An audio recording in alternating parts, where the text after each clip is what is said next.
That's a bit awkward, there not being any music. Hello, everybody. How we doing? Bad timing. Yay! Welcome, everybody, to the special preview of my Silent Hill 3 video.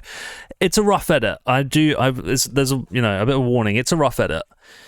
I finished it this afternoon, so there's some bits I'm probably going to change. I'm not very happy with it, okay? I'm just going to put it out there now. I don't think it's my best video. I think it's probably my worst video. I don't know. There's just something about it that I don't know. I'm going to put it out. I will put it out, but don't expect anything amazing because I don't know. I can't even explain why. I just think there's something that's not that good about it. I don't know. We'll see. So any constructive criticism will be very much welcome from anything, from the writing to the editing to the music to like anything. I'll be taking notes basically.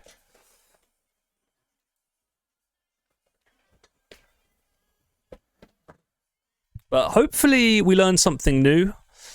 Hopefully there's one angle maybe that we haven't seen, that you haven't seen before. Or sorry, my webcam's off.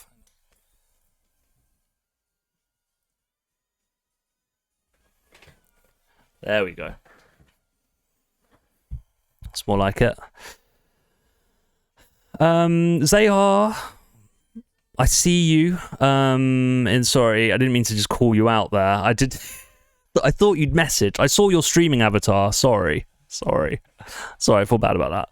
Hello GG and hello that gamer. I hope you're both doing well. It is Thursday, my dudes, and I think that's about it. I think we should probably crack on with the video. I hope everyone's had a nice day. I've just made a tea, so I'm going to be watching the video also because I haven't even watched it back all the way through yet. So this will be a learning experience for me too, and I hope you enjoy.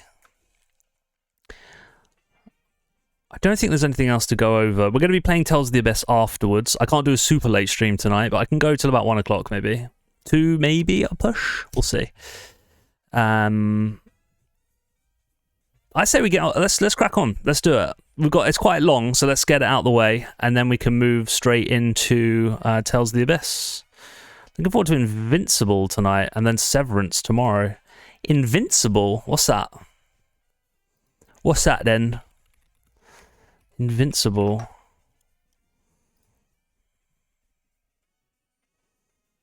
The animated superhero television show. Well, this looks fun.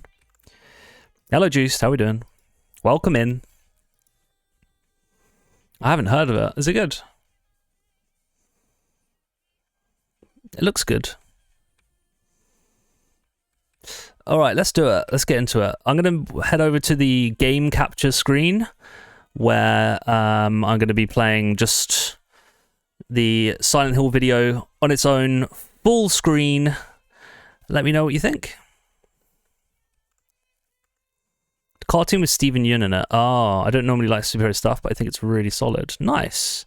I'm excited for Severance. Last episode of Severance was incredibly good. I think it was the best episode yet, I think. That last Severance episode was a banger. Okay. All right, without further ado, I'm going to start this Silent Hill video. I hope you enjoy. Oh, you got to be right back one sec? Hope I don't miss too much. Oh, no, I can wait. I'll wait. We can wait. Let's bring the music back. We'll wait, GG. We'll wait. The intro is one of the best bits, I think, so I'll wait. Let me know when you're back. And how's everyone's day been? And what people have been playing recently? What's hot on the agenda? Doesn't Monster Hunter come out tomorrow? Something comes out tomorrow, right? What comes out tomorrow? Also, we are getting very close to Suikoden. You already know. I already know what you've been doing. What have you been doing, Jace? Modding the Dreamcast. Oh no, that's not yet. You've been playing... you have been playing Trails. Sorry, that's what you meant. Sorry. Yeah, you've been playing Trails, haven't you? Monster Hunter World Part 2 comes out next week. Is it next week? Part 2?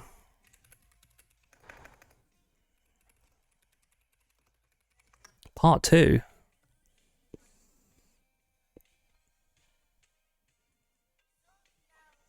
Huh. Is it already a Monster Hunter Wilds? You mean Monster Hunter Rise?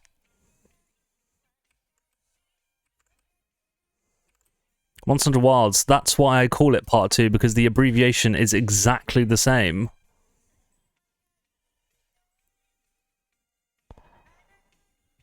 Huh?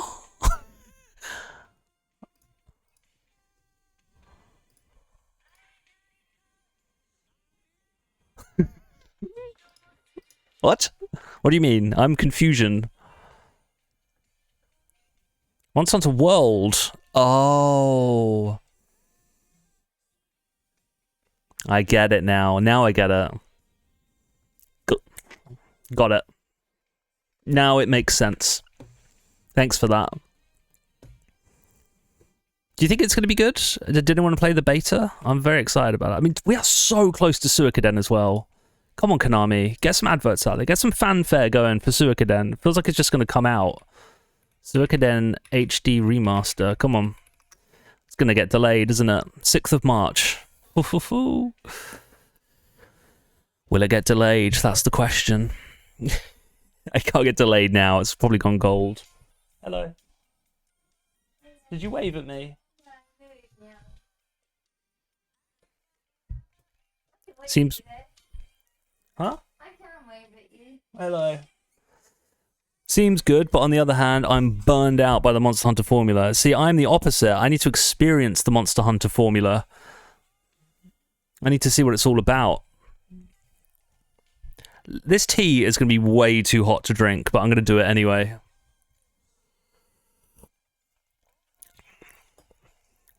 No. No. Can't even taste anything. Okay, back. Apologies about delaying the preview. No problem, GG. Don't you worry about it. Glad you get to experience it. What's that noise? Banging going on. All right, cool. Without further ado, let's start the video. I'm just going to put OBS on this side of the screen, and then I'm going to open up QuickTime Player on this side of the screen. It already is. Fantastic. All right, it's going to be full screen. Hopefully you enjoy. Let me know what you think. Bear in mind, this is still a rough edit. Without further ado, here is a special preview of my Silent Hill 3 video. Hope you enjoy.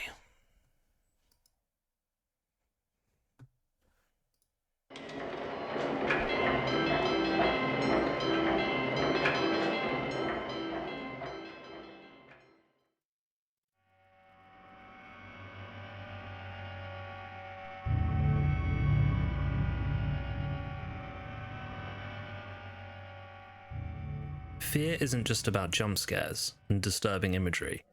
It's about the slow, creeping realization that the world you thought you knew is a lie. It's about the whispers in the dark, the things you see in the corner of your eye, the feeling that something is profoundly wrong. Silent Hill 3 doesn't just tap into these primal fears, it dissects them, lays them bare, and forces you to confront them in the most visceral, unsettling way imaginable.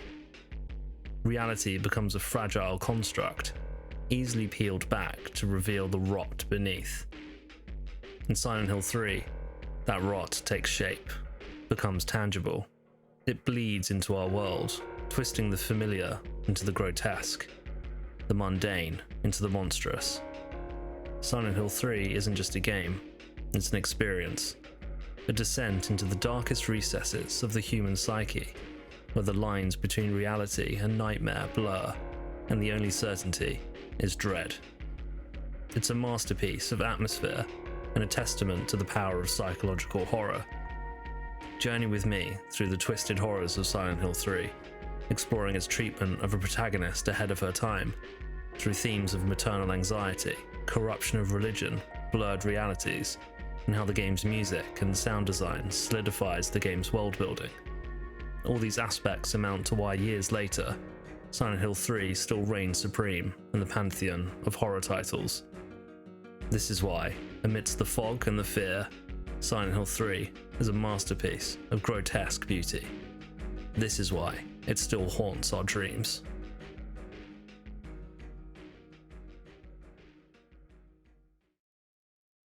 Silent Hill 3 was released in 2003 for the Sony PlayStation 2 and developed by the Konami subsidiary Team Silent. Following the release of Silent Hill 2 in 2001, Team Silent wanted to expand upon the groundwork laid in its previous titles by creating an even more immersive experience for the player.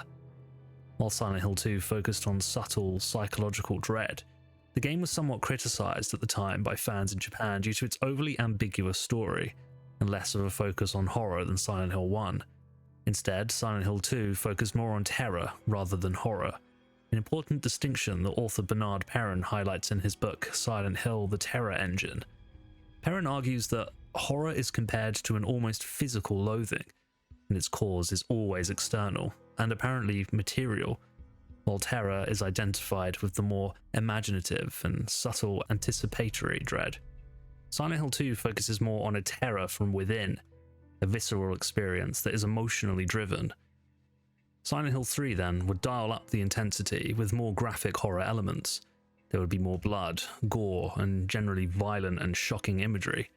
The game would incorporate more jump scares, keeping players on edge and building a more intense feeling of tension.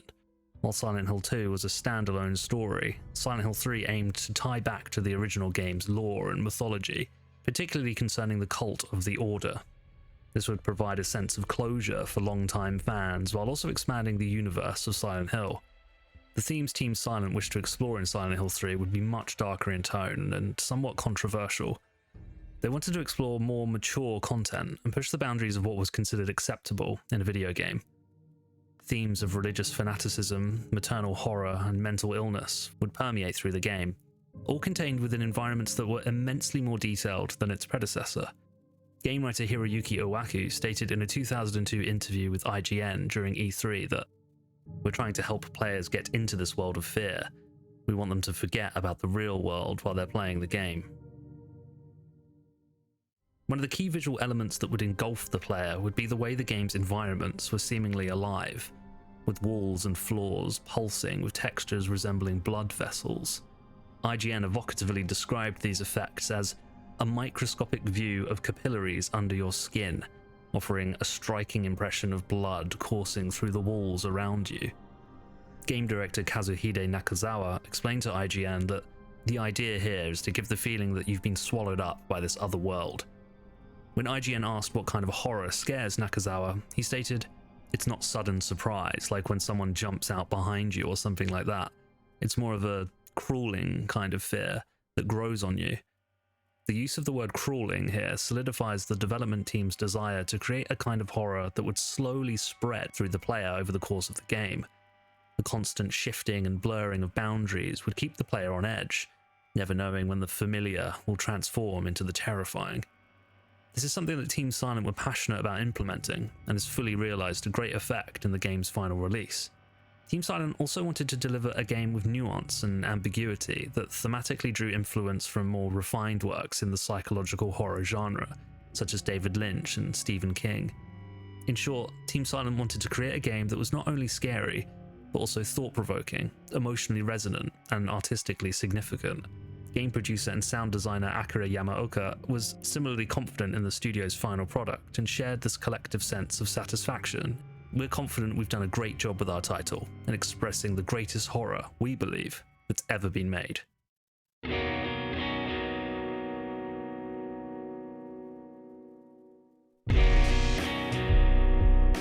While Team Silent are notoriously tight-lipped during development of their titles, their vision for the game and the themes they wanted to explore would revolve heavily around the game's protagonist, Heather Mason.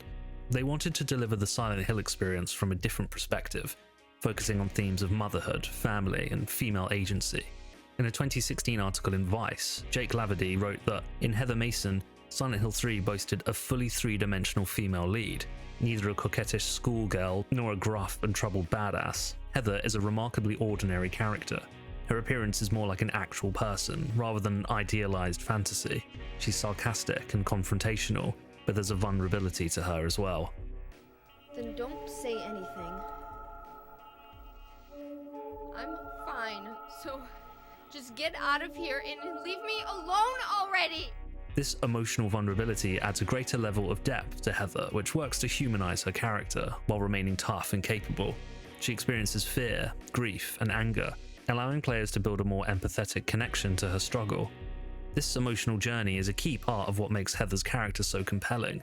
She's not just a tough exterior, she has a complex inner life that the player gets glimpses of throughout the game. Unlike many horror game protagonists, she's neither a blank slate nor a passive victim. She's not afraid to speak her mind, and her sarcastic wit and dry humour provide moments of levity in the face of dread. There are many moments in the game where her inner monologue describing the horrific discoveries she encounters provides moments of dark humour that resonate with the player. Heather's character model is also remarkably well rendered.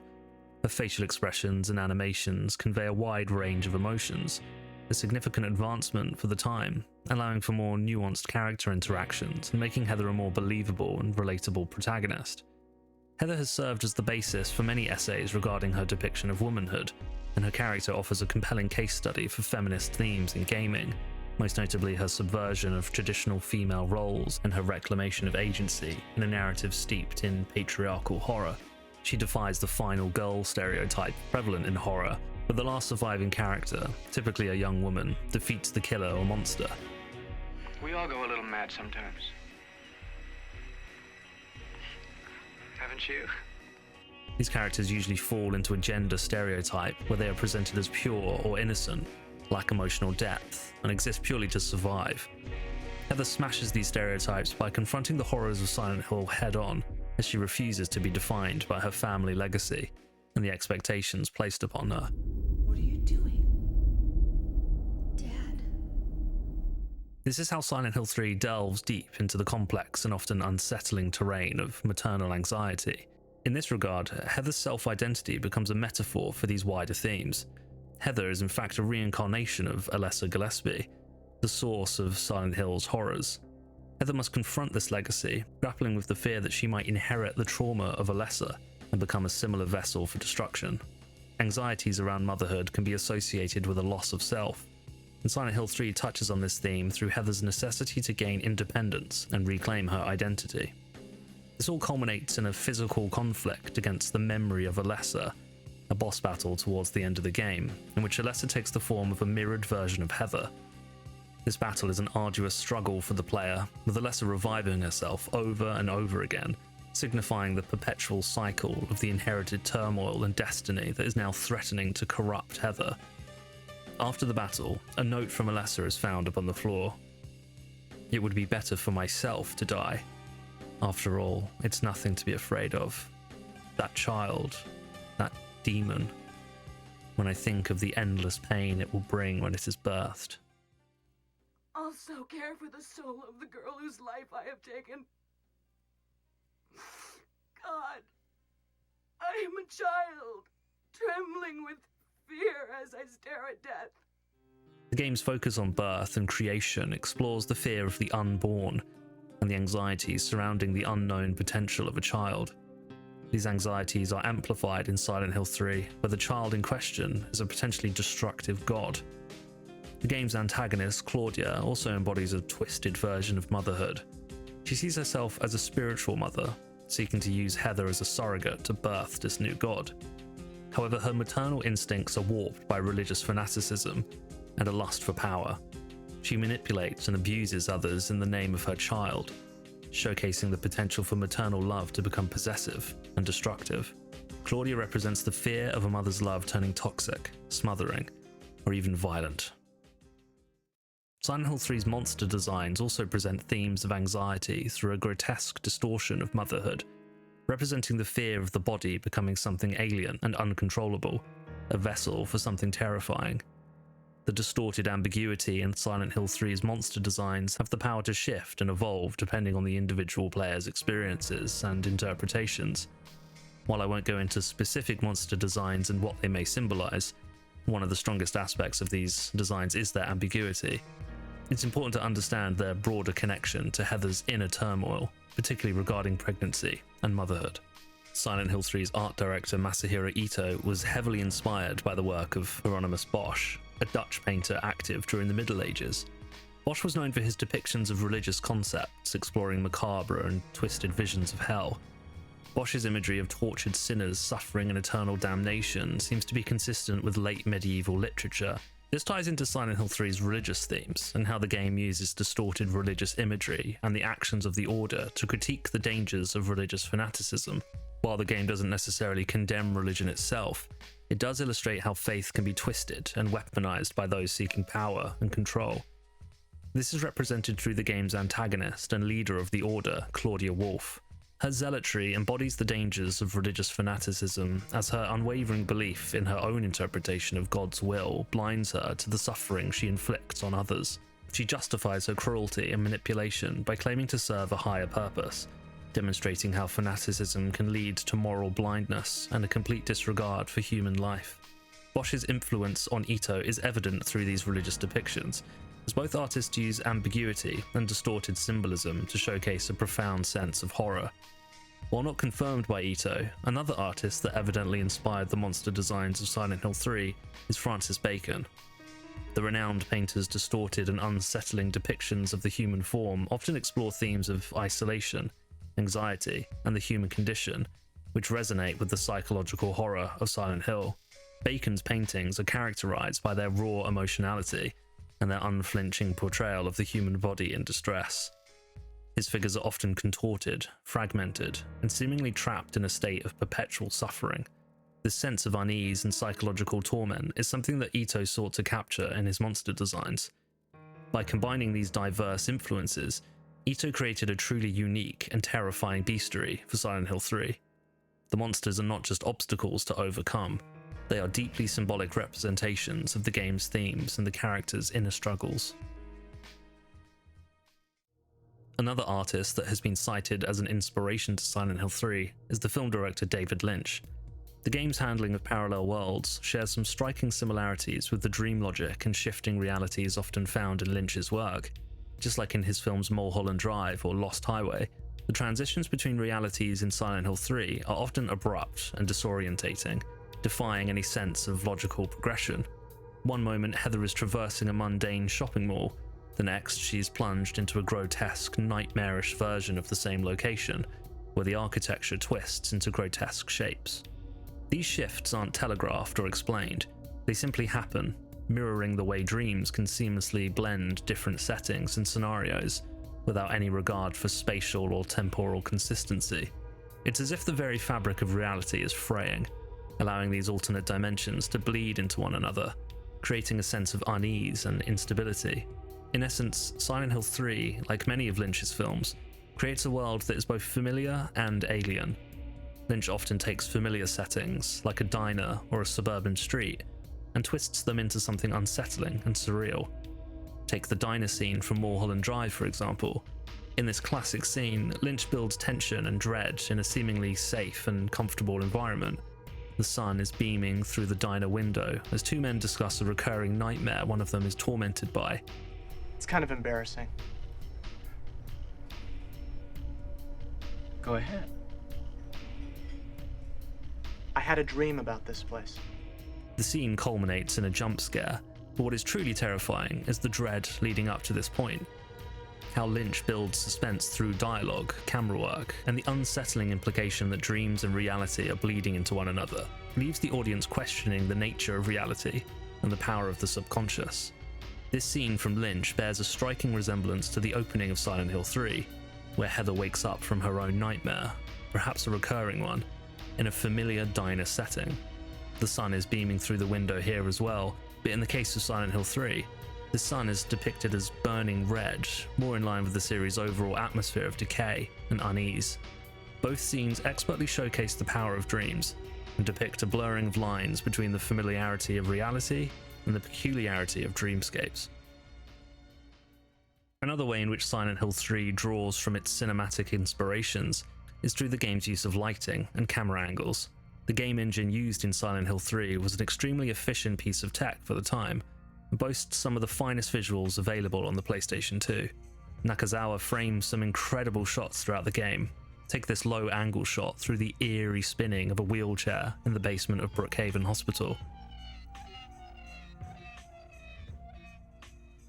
The level of dread in this scene, as the spinning of the wheel comes to a screeching halt, completely destroyed me during my playthrough, to the point where I turned around and walked out the room. A common trait of horror games of this era, having a fixed camera angle in certain points of the game disables the ability to peek around the corner of a room or hallway, forcing the player to push through into the unknown. In Silent Hill 3, this fear of the unknown is exacerbated by the series' heavy use of fog. It obscures the environment, limiting the player's vision and creating a sense of claustrophobia and uncertainty. The game's use of lighting contributes to this fear as well, where throughout the majority of the game, the player is only given a limited source of light, which creates a feeling of vulnerability. It also creates a sense of intimacy with the environment, as the player is forced to focus on the small area illuminated by their light. Bernard Perrin compares the cinematography and lighting found in Silent Hill 3 to the German Expressionist movement of the early 20th century. Perrin contends that the mental state of the protagonists, the role played by the town, the blur effect of the fog, the lighting style, the high or low angle shots, all the prominent visual features of Silent Hill enable a comparison with the German Expressionist aesthetic. Take Friedrich W. Murnau's 1922 classic Nosferatu, for example, where the monster is repeatedly obscured by its own shadow. The use of dynamic lighting and contrast found in Silent Hill 3 can be incredibly unsettling, where shadows can often make it seem like monsters are lurking just out of sight. During an interview with CVG, Owaku spoke about the similarities and differences between cinema and video games, stating that when we make a title, it is important that there is continuous terror, one after the other after the other. That is very important. However, it is also important that we give an oppressive feeling, and we achieve this by ensuring the character is always in a limited space, where they cannot really see anything. This feeling of relentless terror is felt throughout the game, where the only moments of respite found are a few cutscenes scattered in between terrifying traversals of the game's environments. Outside of these cutscenes, the player is constantly exploring a space with limited visibility through pokey hallways, pitch-black subways, and fog-filled streets. One of the most powerful moments in the game completely subverted my own expectations. Near the end of the game, the player is presented with a haunted house attraction inside an amusement park. The player, knowing that jump scares lie in wait, is given a rare opportunity to be forewarned of an experience. However, once the player enters, the use of lighting and camera angles immediately envelop the player with dread and turmoil. One of the biggest jump scares of the game occurs in this section, and is a shining example of how sound design, cinematography, and lighting can surprise and shock the player in a calculated and familiar setting.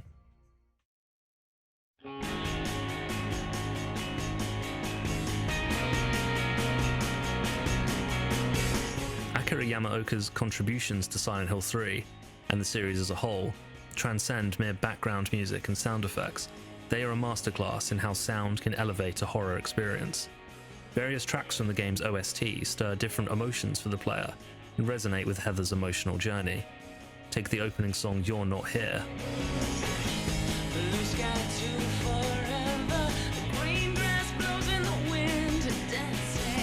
The song encapsulates teenage angst and is reminiscent of popular emo music of the time, such as Jimmy Eat World and Dashboard Confessional, a musical movement that represented the complexities of navigating adolescence and finding your identity.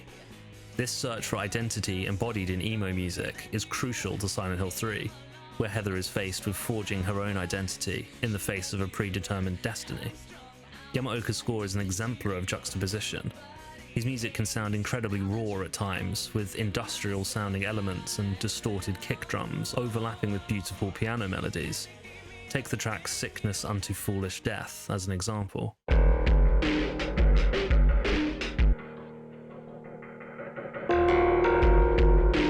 Here, Yamaoka uses distortion over the percussion before bringing in a beautifully delicate melody on a Fender Rhodes, an instrument synonymous with soft jazz compositions. This juxtaposition does well to reflect the parallel worlds aspect of the game.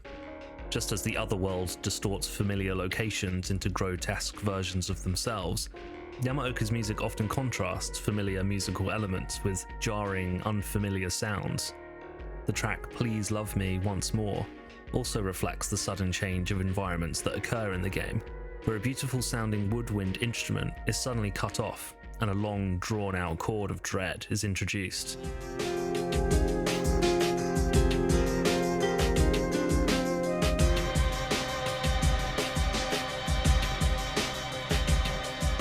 This creates a sense of unease and highlights the presence of something other within the familiar. Trip hop is also a heavy influence on the game's OST, where the slow trudge of A Stray Child is reminiscent of the slow pace of a Massive Attack song.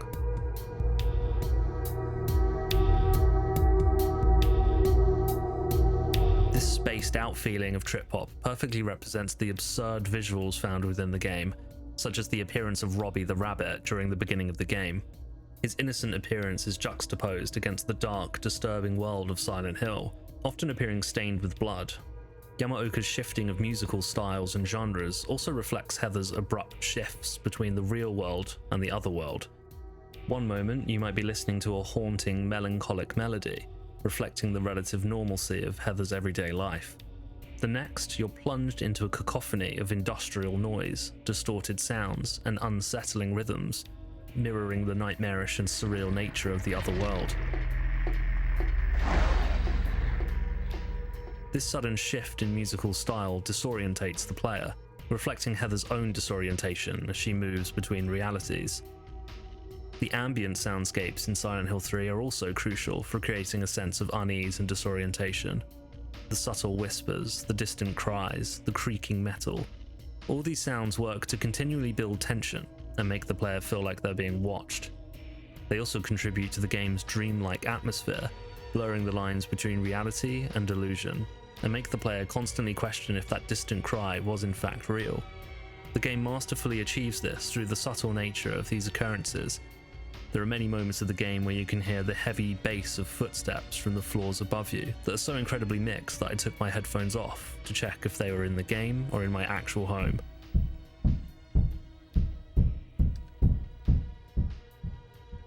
The game's use of silence is also powerful in itself.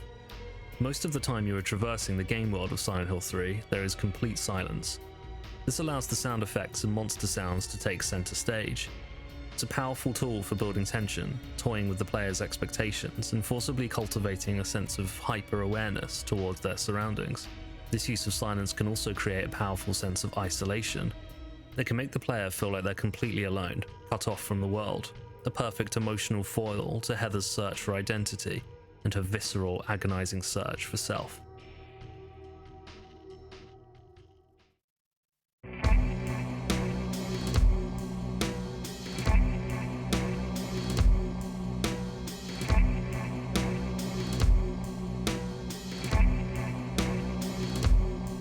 Silent Hill 3 stands as a towering achievement in the horror genre, not simply for its scares, but for its masterful blend of psychological depth, thematic richness, and artistic execution. Heather Mason, a relatable and fiercely independent protagonist, subverts genre tropes, making her a compelling figure in a landscape often dominated by stereotypical characters. Her journey through Silent Hill is one of self-determination against a legacy of trauma and manipulation. The game's exploration of maternal anxieties, religious corruption, and the blurred lines between reality and nightmare resonates deeply, tapping into primal fears and social anxieties that remain relevant today. Masahiro Ito's grotesquely symbolic monster designs, inspired by body horror, religious iconography, and personal anxieties, are woven into the very fabric of the game. Silent Hill 3 taps into its cinematic and artistic influences to become something that continues to terrify and fascinate players today, cementing its place as a landmark in the horror genre and a testament to the power of interactive storytelling. Whilst not as much of an emotional gut punch as its predecessor, I walked away from Silent Hill 3 with a lingering feeling of dread. It impacted me with a profound sense of terror and constantly subverted my expectations. Silent Hill 3 has become my favourite horror game of all time, and its enduring impact lies in its ability to tap into universal themes, asserting itself as a powerful reminder of the darkness that lurks beneath the surface of the everyday.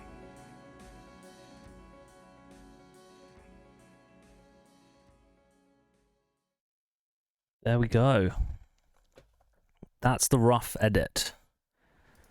Welcome back, everybody. There is some bits I need to change. There's some volume stuff that I'm going to replace a few clips as well. But yeah, it's a rough edit. I think it's, I don't know about it. It's the only video I've made where I'm like, I don't know. I'm a bit nervous about like sharing it with the Silent Hill community. I think that's what's. I'm a little bit nerve-wracking, to be honest, because I know people can get quite opinionated with this game and this series. So I don't know. I'm gonna release it. It will release, but I can't even explain what I would change or why I'm not happy with it. But there is just something that I can't really put my finger on. I don't know. Maybe if you have any suggestions or any notes, I'm more than willing to listen. But yeah, as it stands, that's the rough edit. Thanks for watching. Thank you. I appreciate that. Let me change the title now. We can.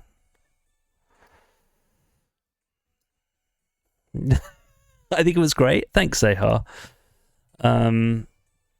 There kind of isn't any pleasing the whole Silent Hill community anymore. I wouldn't worry about them. Yeah, that's fair enough. To be honest, I kind of want to stir something up, but yeah. Really well presented. I know you're a bit off with it, but I genuinely thought it was great. Oh, thanks, Gigi. Except for the part when you mentioned Claudia's name more than once. I can't believe you repeated something. I know. Listening back, actually, there was a couple of bits near towards the end where I used the word juxtapose about 5 times in the space of about 2 minutes. So, but I don't know, man. I should probably go back and re-record that part, but it's a bit of a pain. Because like your microphone's never going to be in the exact same spot as it was when you did the script recording. So it's like making it sound exactly the same is so difficult when you need to edit something back in. I was also really nervous about saying any of the Japanese developers' names. So, you know,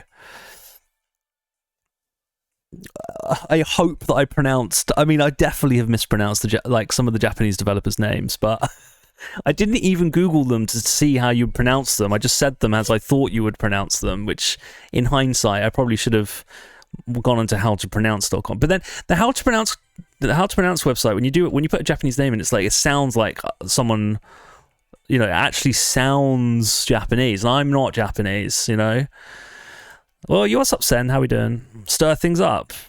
So we're going to start taking the rage baiting route. Not entirely. Not stir things up. Not that. But the thumbnail's quite clickbaity. It showed the thumbnail. They weren't perfect. Okay. Someone's gonna shit on me. Remember that guy? Remember that guy who came in when we were playing Taiko and started having a go at me because I pronounced all the Japanese words wrong? It's like, dude, I'm not Japanese. I'm sorry. I am not Japanese.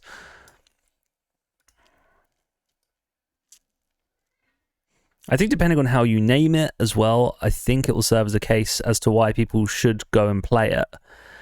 More for those who haven't, which isn't a bad thing, but also has stuff in it that I haven't heard in other Silent Hill 3 videos.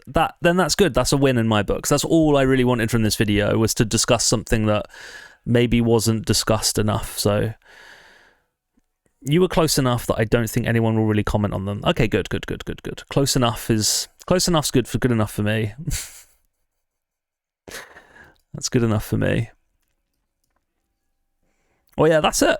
Let's get into some Tales of the Abyss, because it's already nearly 10 o'clock. So Japanese isn't like English, where you could look at the word and think there's multiple says to say the same thing, though.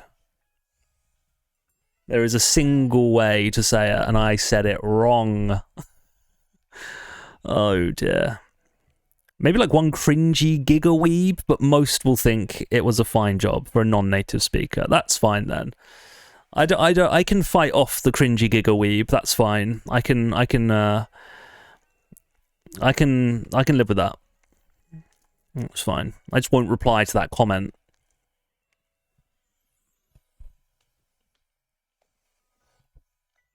Alright, I'm going to boot up the PS2. Let's play some Tales of the Abyss. That's why we're here. Let me change the stream information. But yeah, thanks everyone for watching. I appreciate it. I appreciate that one. I just don't think it's really, I don't know. The thing, okay, I think the thing that I'm a little bit iffy about the video is that I tried to cover too much, I think, maybe. It's more of like, it's not even a retrospective. It's just my thoughts on the game, and I think that aspect, there's definitely some aspects that I would want it to go a little bit deeper with. I don't know, maybe I could just expand upon it. I don't know. That has the potential to be like an hour-long video, but I also don't want to just, you know, make it longer for the sake of making it longer. Like, those are my thoughts, and you know, but I think maybe doing a more focused video would have been cool. Like, just focus on this, on the like cinematic influences, and that's it, you know. But, you know, maybe there's another video. Maybe there's another video in there somewhere, you know. Oh, there we go. It was a great overall video. Maybe a follow-up or series that explores more specific things afterwards would be good. Okay. Yeah, that's literally my thoughts. I'm glad we share the same. Just make a whole series on it. I could make a whole series on just Silent Hill 3. Yeah, I could do. Yeah, that's the thing. Like, what, you know, where do we take the stream elements coming in at the perfect time? Like, where do we take the channel from here? You know, I don't want to just... I think it's a bit jarring going from making a Shin Megami Tensei 9 development video to a fucking Silent Hill 3 retrospective. It's a bit... It doesn't really work, to be honest. I don't think this video is going to do very well at all. I don't think it's going to do anywhere near as well as the SMT video, but, you know, like I said, I wanted to do one video every month this year, so that's the video for February, and we'll just put it out and see what happens. I'm not super, like, I'm not going to get super upset if it only gets like 500 views or something. It might not even get that. I don't know.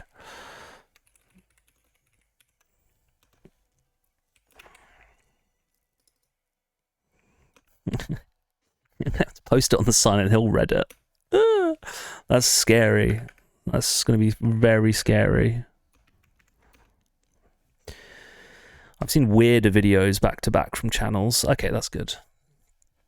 I know. I would like to get some sort of a bit more continuity going. Silent Hill Reddit. Oh, shit. Oh, well. To see what happens. Original hardware. Almost anywhere in the Silent Hill community hangs out. Dear.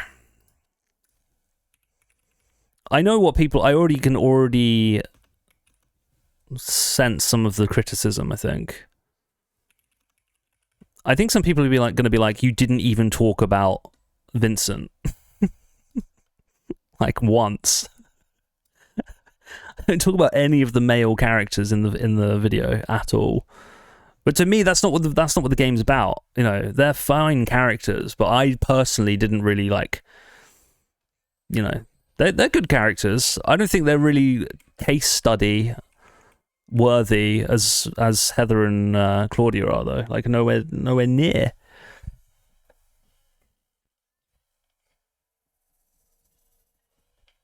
He's looking at me. You did miss the preview, Mr. Popsicle. I'm sorry. You can go back and watch it in the VOD, though. How you doing, buddy? It's a long one. It's my longest one yet. 27 minutes, I think it was, wasn't it?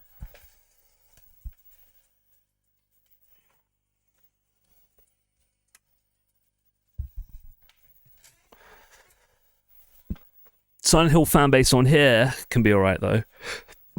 That's true. That's true. I think it's better to just put stuff out you're into in the moment, as opposed to trying to put out what you think the algorithm might want because of a video previously doing well. Yeah, no, I definitely agree with that, Gigi. I agree with that. I'm not gonna like, that, because you never know. That's the thing, you never know with the algorithm. I got super fucking lucky with the SMT9 algorithm. I don't know what they were thinking. Let's push this super niche thing. I mean, that was even more niche than the Kudelka video, and the Kudelka video flopped. So yeah, you never know. I think the most important thing about the YouTube side of things is, as long as I'm making content about games that I am passionate about, then that's what matters. And I think that passion will, you know, will come through in the videos. And I think as long as I'm making, videos like that, then there we go. I think Vincent is a fascinating character with a lot of depth to dissect, from his mannerisms and his motivations within the story when you really dig into them. Easy second favourite after Heather. Really? Douglas is just a good boy. Yeah. Okay, maybe I need to dive into Vincent a little bit more. Maybe, I don't know. Heather is 100% star of the show. Yeah, and that's where all the things that I wanted to talk about in the video lie. There isn't really stuff that I'm sure I could have done a little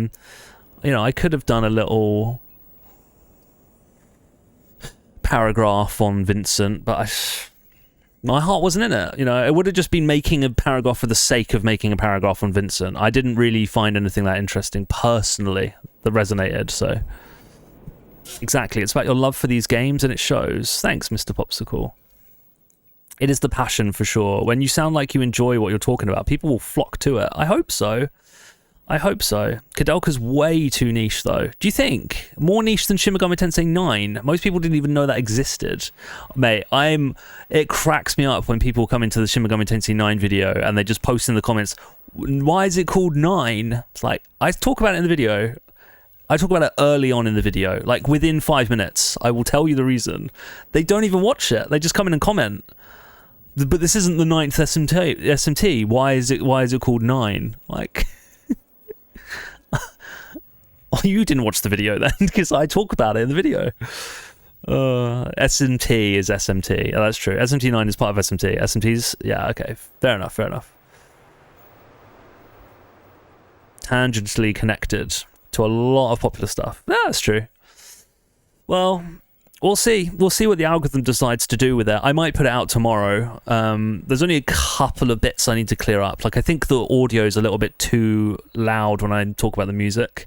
So I might just dial down that a little bit. I might just boost the dialogue level a little bit. But other than that, I think the edit's pretty much there. So yeah, a couple of tweaks and I'll send it out tomorrow, I think. I'll just make it live tomorrow because I want to get stuff moving.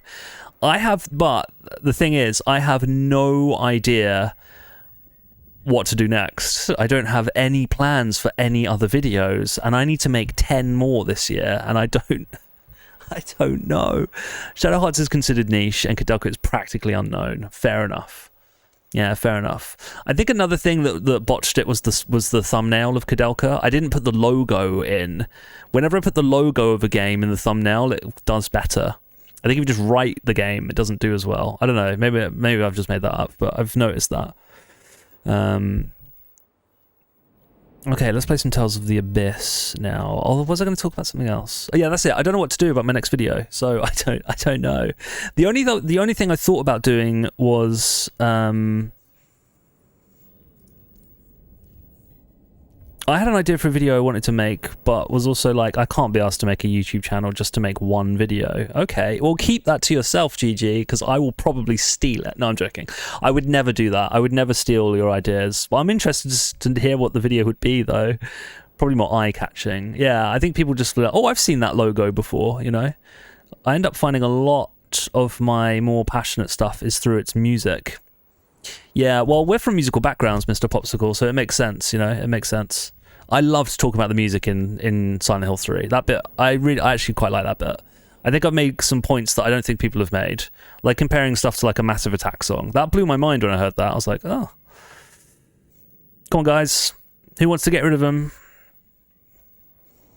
Who wants to get rid of uncharacteristically loyalty? Uncharacteristic loyalty.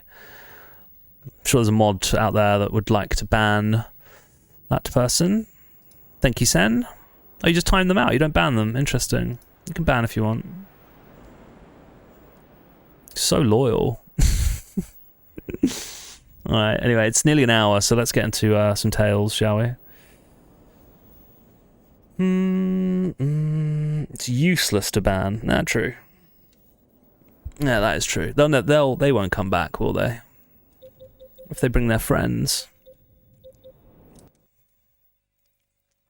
I need to do an ad break before we start, so I'll do that and then we can crack on. Oh yeah, wait, let me just show you the thumbnail as well for those of you who might not have seen it. You banned your most loyal chatter. Oh shit. This is the thumbnail, or the thumbnail I'm thinking of. It's a bit clickbaity though. But, you know, I think having a question in the thumbnail works. So, you know, The best videos have been the ones that I have a question mark in. So, whoa, that's a bit loud. That's huge. Uh-oh. It didn't mean to be that big. There we go. That's the thumbnail. That's the thumbnail I'm thinking of anyway.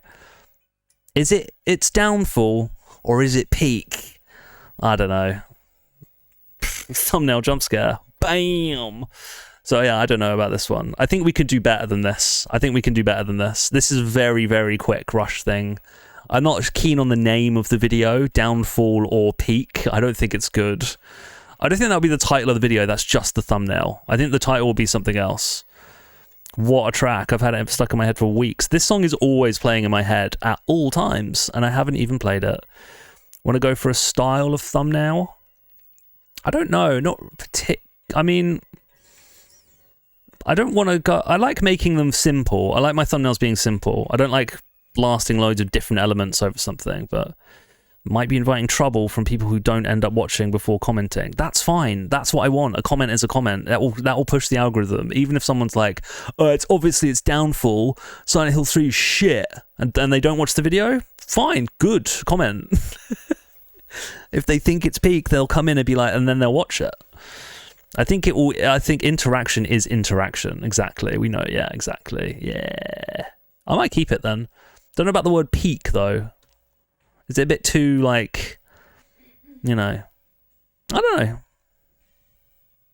Fuck it. We'll see. Right, let's go on to Tales of the Abyss.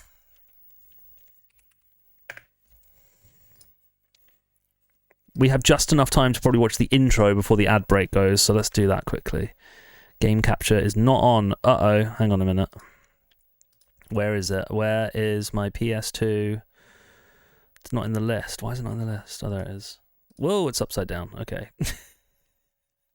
Why is it always upside down?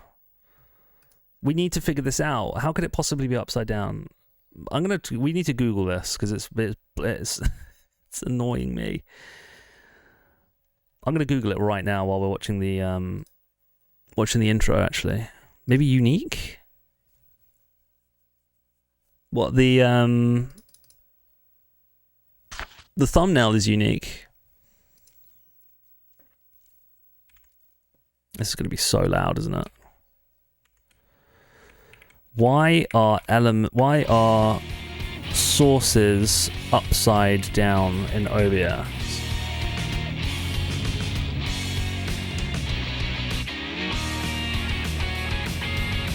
Oh.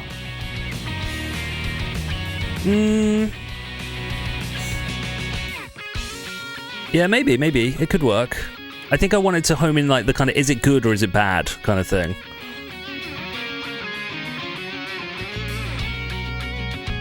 I was thinking about how different games use photography to convey story. Whether it's literal gameplay or how games use photography as a storytelling device in other forms, like finding photos or scrapbooks. I'm not putting it very eloquently, but it makes more sense in my head. I know what you mean. Yeah, you always finding. I see what you mean. That's cool. That's a good idea. I don't think I've ever seen a video like that before. You have to play Fatal Frame though, GG. Like you have to play Fatal Frame. You couldn't do a video on that and not play Fatal Frame.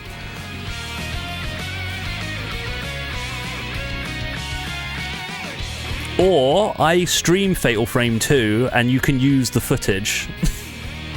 I'll give you all the footage and you can use it. You can play it through me. It's the encapsulation of that. Yeah, it really is. Yeah, that'd be essential.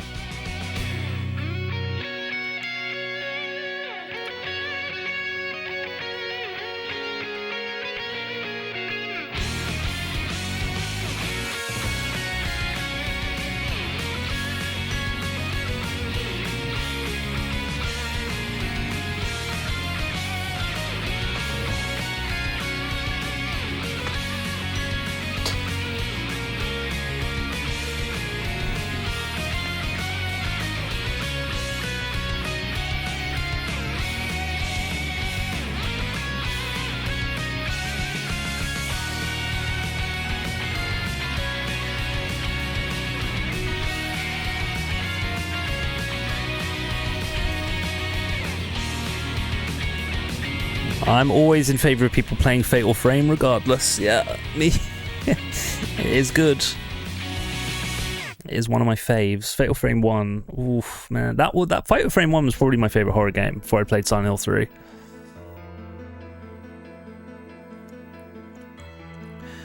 The game that got me into this idea was Viewfinder, but it's also funny enough revisiting Amori. Oh, Viewfinder. I haven't heard of this. Alright, before we dive into the world of the Abyss, let me do a quick ad break, and I'll see you all in 3 minutes, and we'll kick things off then. See you in 3.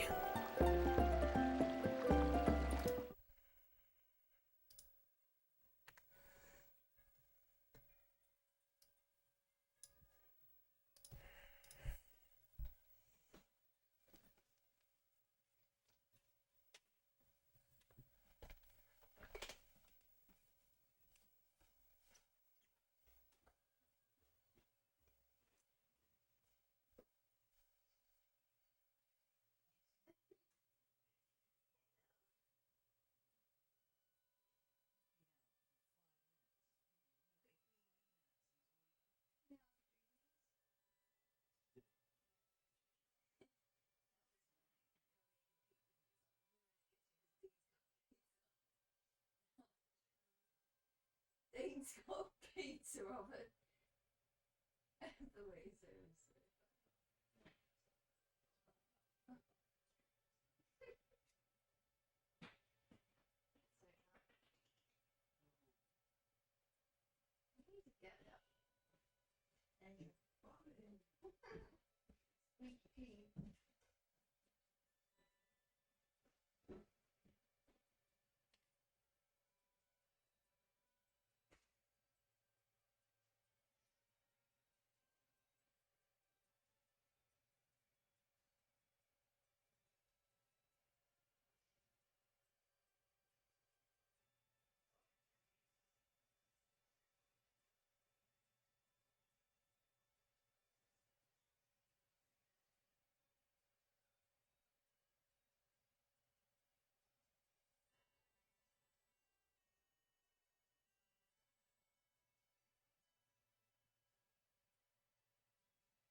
Alright, we are back, everybody. Let's do this. I have a tipple, a little tipple, and we're going to play. Let's get into it. Hopefully I can be a bit I don't know what happened yesterday with the stream dying like 300 times. But I'm hoping that doesn't happen. Touch wood. Doesn't happen tonight. Alright, got a little whiskey. Let's play. Let's do this. I'm on like full holiday mode. I haven't got work tomorrow. Me and Mrs. Carp are going away for a day, a little day trip outside of London. So I feel like I'm on holiday. It's a good feeling, right? Well, who are we seeing? Master Peony. Just go to the biggest building. That's literally what we're doing every time. Find the biggest building.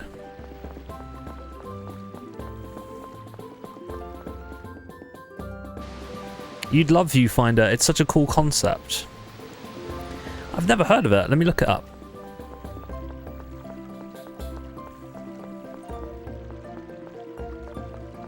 Grand Chokmah.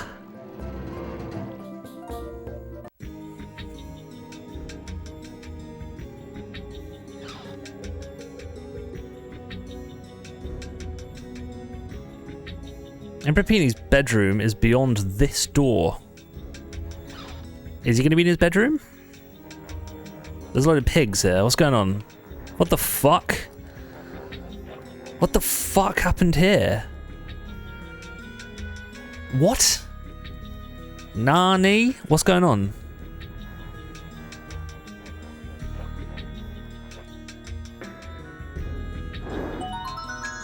Yeah, I'll steal that. Steal it.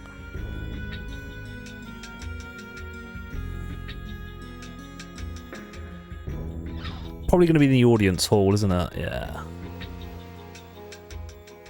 You can always tell when there's a cutscene because the loading screen is slightly longer.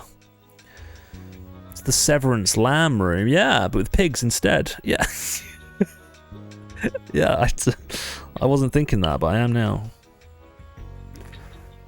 Oh, Osmosis. Majesty, I've returned. How doth thee fare? Thank you very much. Come on, get it right. Fucking hell. Off with his head. No, I'm joking. How you doing, Osmosis? I'm doing well, mate. How are you? Kicking back, relaxing, keeping it cool, having a cheeky glass of incredible Japanese whiskey. So yeah, I'm good. How are you doing? I ask you on behalf of the kingdom of Kalaska Landvaldir. That's so nice. Forgive our aggression and consider again a peace treaty between... Hold on, aren't you forgetting your position? Did I hear drinking stream? Let me grab my wine. Bowed down before us. just a cheeky one, Autumn. How are you doing, man? I haven't seen you in ages. Grab it. My tipple of choice tonight is Hibiki Harmony. With one ice cube. One singular ice cube.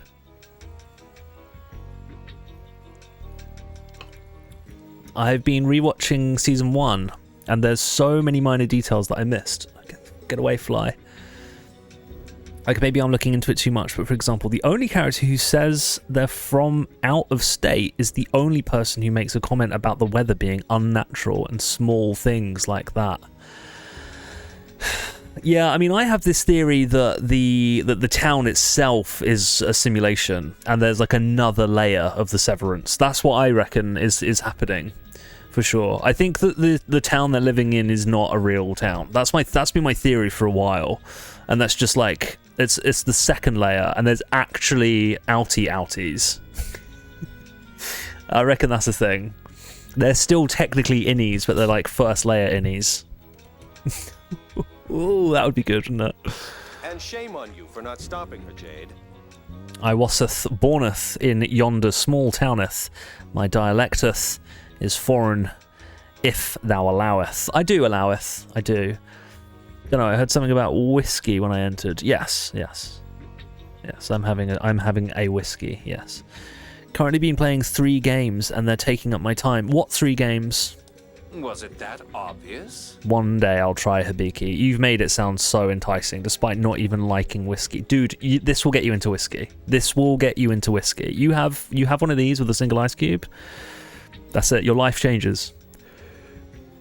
Let's just say it's talks to end the Battle of Rugnica Plains. Even the cheaper Suntory stuff in Japan is like much better than any whiskey I'd ever had. Doth would be most appropriate, but... Not right now. Somewhere outside Mo's influence would be better. Tyr, how about Yulia City? But that's in the Qliphoth. Are you sure? Actually, they should probably learn what the Qliphoth is like. That's where the Outer Lands are going when we lower them. True. Well then, if it pleases your majesty, we'd like you to travel to the Qliphoth. Anywhere is better than when I was locked up in Ketterberg. I'm there. We're going to need the Flight Stone. And Dist has it. We'll need to ask Tritheim and Doth to find out where Dist is. Doth. Moses probably back by now. It's going to be dangerous. Damn it, why the hell does Dist have the Flight Stone? What a pain. He has a freakish obsession with phone tech and phone machines. Just like Guy. What? Excuse me? Yeah, he doesn't. Luke, it's not nice to compare Guy to Dist. Jade, what are you doing? I didn't say anything. Oh, come now, enough foolishness. Tyr is glaring at you.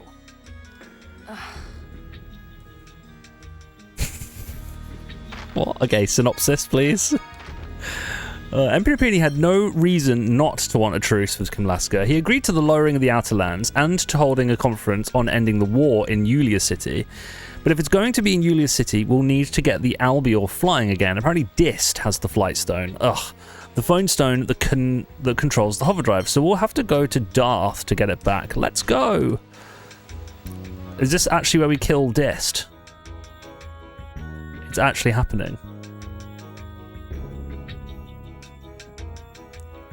Oh, she got fired. She got fired. She's rubbish.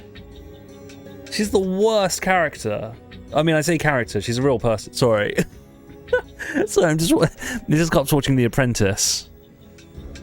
I get a little bit distracted sometimes. Sorry. We like The Apprentice. It's hilarious. How soon are you playing Silent Hill 3 again? Silent Hill 3 with the Hibiki will be one way to introduce Matt to Silent Hill 3. Yeah, that's exactly how I'm going to do it. I think on Sunday, GG. He's coming round on Sunday.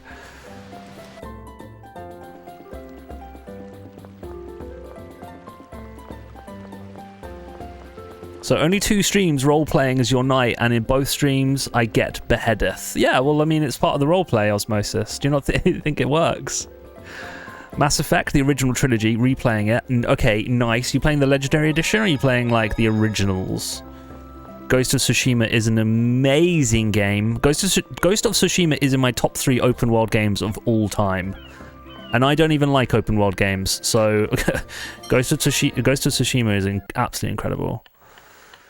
And Brigadine, I haven't heard of that. Brigandine, sorry, the Legendary Edition. Yeah, it's good. It's good. I finished Mass Effect 1 Legendary Edition. I never continued and played 2. Although I should. I definitely should. Right, where are we going?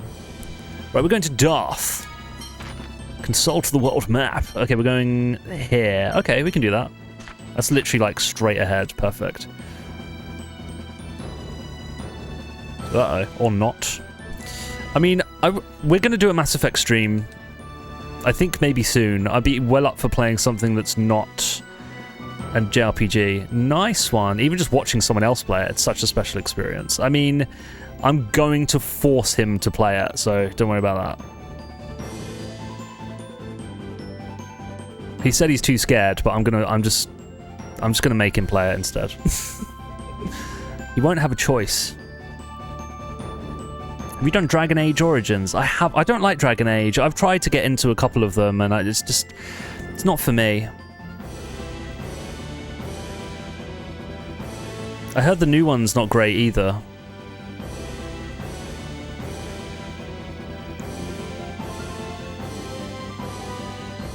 A non-JRPG. Like Fatal Frame. We do need to play Fatal Frame 2. Don't worry, Fatal Frame 2 will be the next horror game that we play on the channel for sure. It will be the next horror game we play.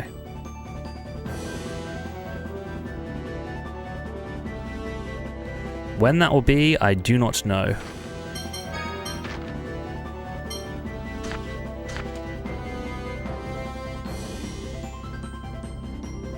This is one we have to go all the way around, isn't it? Dragon Age Origins, the only one I ever recommend. Really, 2's okay, 3's alright. I have heard good things about Origins, but I tried to play it and I just... Maybe I wasn't in the right headspace.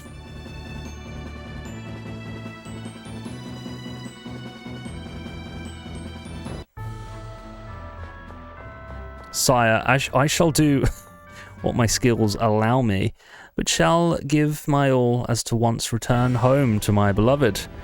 Head not in hand, but equal to hers. Wow, that was beautiful. Osmosis, that was absolutely beautiful. This looks like fun. I won't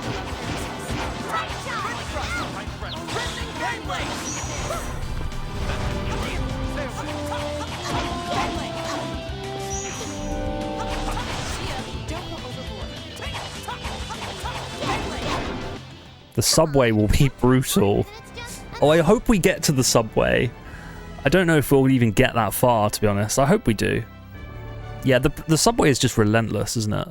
It'll be like the break room in Severance, but instead of apologizing, you have to play Silent Hill 3. Oh my god. But yeah, I plan to take a break from those games in 2 to 5 weeks. Really, I couldn't go back though. 2.5 weeks, sorry. If I take a break from a game, I'm probably not going to pick it up again. I need to complete them as I'm playing them. I find it so hard to go back. It depends on the game, actually. If it's like an action-heavy game, forget about it. Like, I would forget the controls. I'll forget all the combos. Turn-based stuff is usually okay. I can usually come back to a turn-based game if I haven't played in a while. Suikoden Remake. Oh my god. I don't know about it. You going to bed now? Okay, I'll see you in the morning, bright and early. Got to leave here at 9:30, yeah? Cool. Love you too.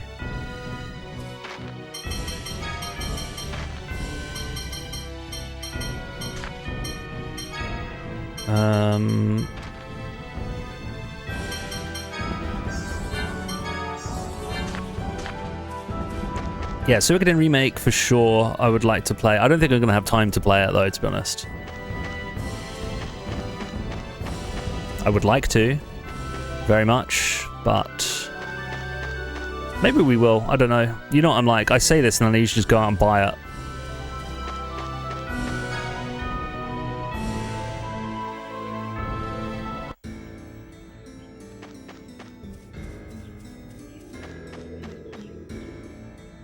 So many games on my backlog. Yeah, me too.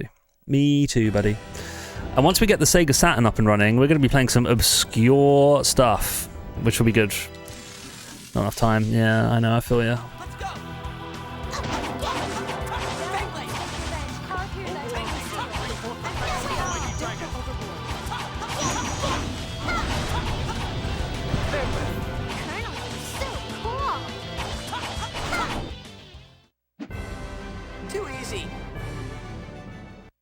I am blessed and cursed. My work has to cut hours for a bit, so I have a lot of free gaming time working on my backlog. That's nice. Speaking of the Saturn, I'm going to design my own PCB for the PSU. Your own PCB? Yeah, well, for my Saturn, Juiced. What does that mean? Oh, also, Juiced, I forgot to ask, are you going printed circuit board? Just in general. Oh, okay. That's cool. You're going to 3D print it? I was going to ask, actually, Juice, with the power supply stuff with the Saturn, are you going to be including, like an actual power supply, or are you just installing the mod? Oh, will it come with a plug, basically, that won't blow up the Saturn when I plug it in? is my question.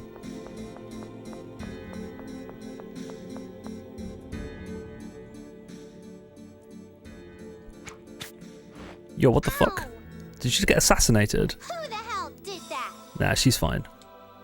I'm sure I've got one I can include around here somewhere. Blowing up is hard because it supports anywhere from 8 volts to 40 volts input. Oh, okay. Right. Okay, got it. But without that mod, I would have blown it up, right? If I just plugged it, if I plugged in like a UK plug into it and it didn't have that mod, you'd fry it, right? What does it say? To my hated enemies, the Jade Gang. Who's this? Well, since when did we become the Jade Gang? This is dissed, isn't it? I, the elegant Disc the Rose, now possess the Flight Stone. Amazing. If you want it, come to the place of our covenant. We will settle this once and for all. With the original power supply, yes, the console would probably survive, but the power supply would be toast. Wow. You're scared, aren't you? Terrified? But no matter. You'll never get the Flight Stone unless you meet me here. It's not in Darth, most definitely not. Hurry! Dist the Rose, God General. It's definitely in Darth then. He should have just said it's in Darth. What an idiot. Google it, you can see examples. Oh wow, okay. What do you think we should do, Colonel? Ignore him. Luke's right. The Flight Stone is almost certainly here in Darth. For sure. But Dis told us to... Yeah, obviously, come on. The promised place he mentioned is probably Ketterberg. If we ignore him, he'll just wait there and freeze solid. That would be good. That would be an amazing way for him to die. The poor bastard. Just in case, let's ask Tritime whether discs come back or not. Yeah. I don't know how fun it would actually be, but purely from an influential standpoint, Sweet Home could be kind of interesting to play at some point.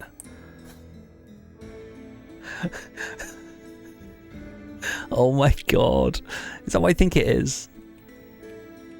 Wait, what's Sweet Home?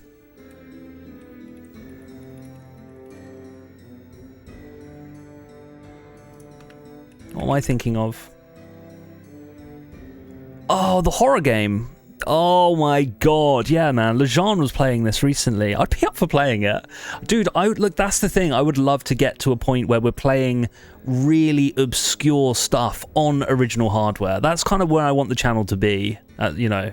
That's where I want it to be, eventually. It's just money, it's just expensive to get it there, you know. The amount of money that you know, like me and Juiced are talking about, you know, we're well, not collaborating, it's all Juiced really, but you know, I'm going to be getting some hardware soon, some certain consoles that the Juice is very, very kindly modding for me. But yeah, I mean, even you know, the mods aren't cheap, and also the cables are not cheap either.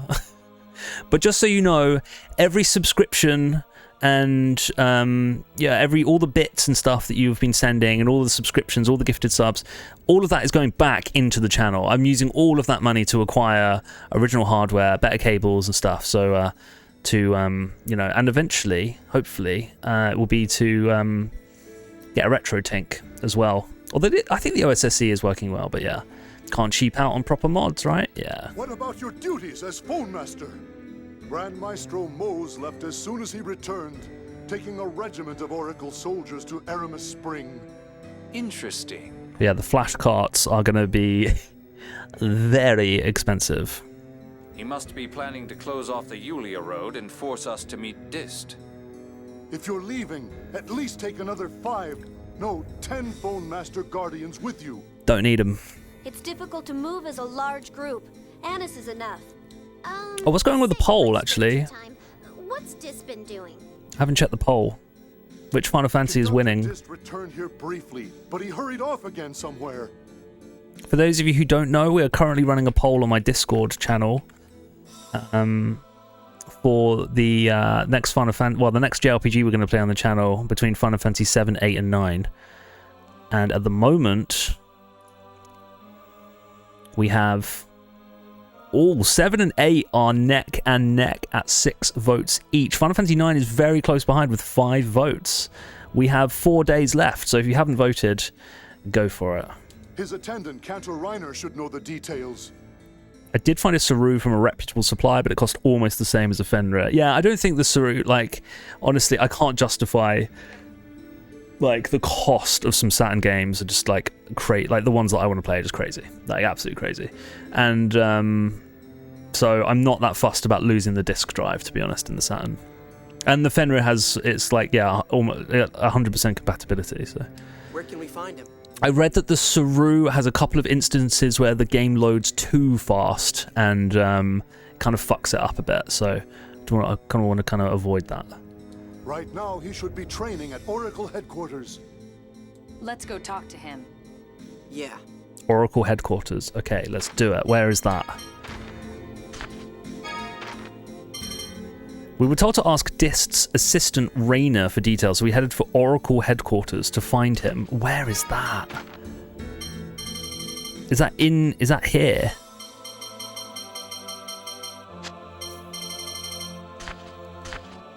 Is Oracle headquarters here, or is it somewhere else completely?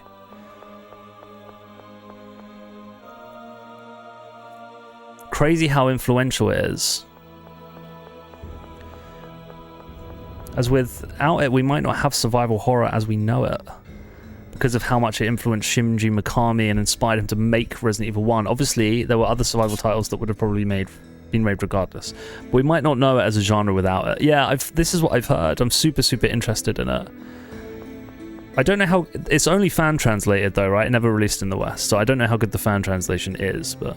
The Saru is cool, but it was initially just a proof of concept that was open sourced. Then others just took it and ran with it.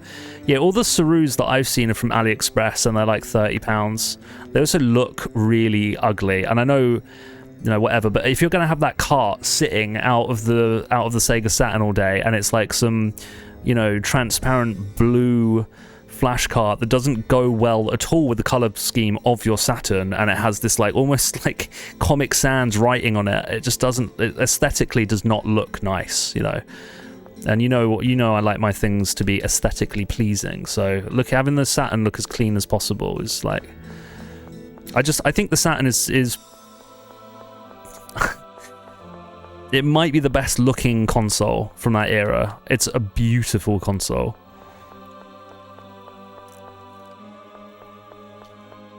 Okay, where is Oracle headquarters? I'll have to look it up. I have no idea where it is. Oracle headquarters. It's in Austin, Texas, apparently. Okay. What?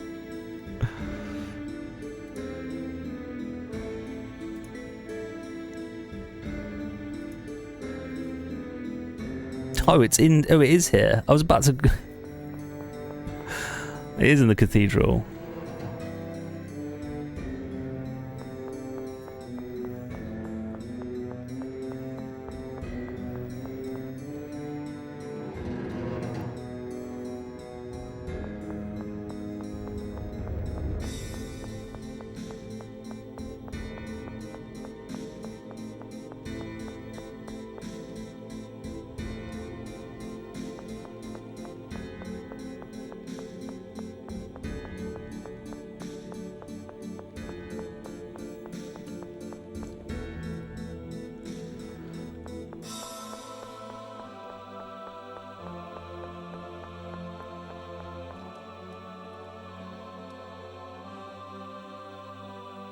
Oh, okay.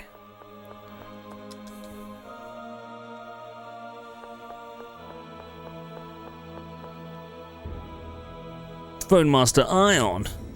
I'm here to see Cantor Rayner. Please let me through. But Grand Maestro Mos said, "Who is the supreme leader of this order?" Forgive me, please, go in. There's two translations for Sweet Home that are popular. The Siege translation has a better font, and they claim to be more accurate, but the Gaijin is perfectly fine to play with as well. Okay, I'll have a look at both. I'll see which one I prefer the font of. But yeah, put it on the back. I'm going to put it on the backlogged right now.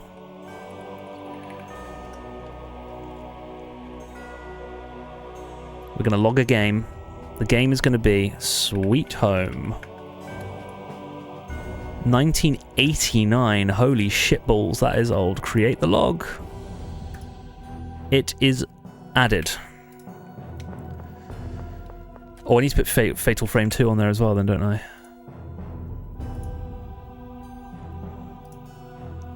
Fatal Frame 2. Wii edition. Oh my god, why? Oh, because it's called something else, isn't it? What's Fatal Frame called? That's not Fatal Frame. There's a different name for it, isn't there? Oh no, it's here. Fatal Frame 2, Crimson Butterfly.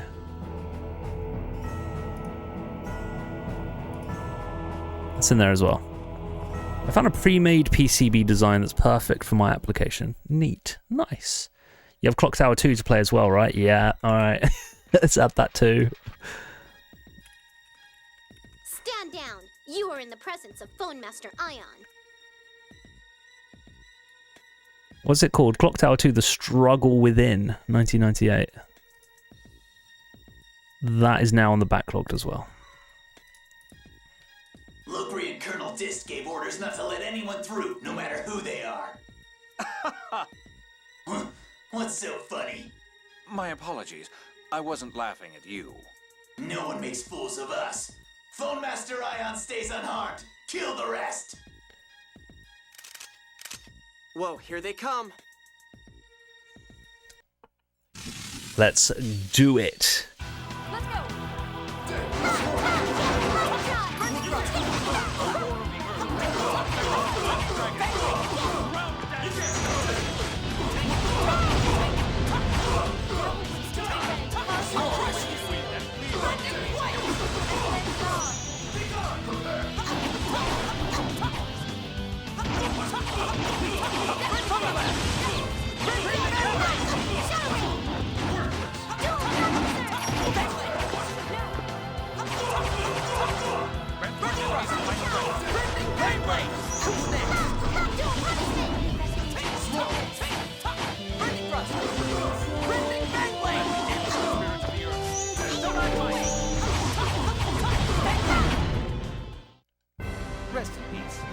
Oh, Gigi, that game you posted today that your friend's developing looked really cool. Was that today you posted that? I can't remember. But yeah, that looked great.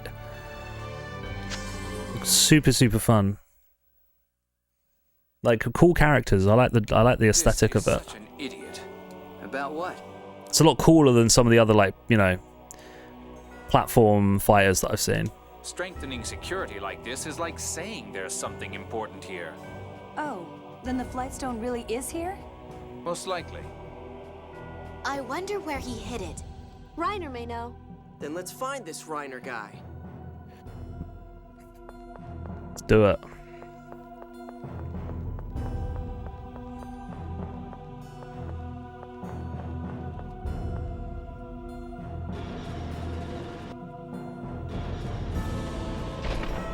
Oh, we're here again. Oh, I know where we are. This is where we got lost last time, isn't it? Yeah.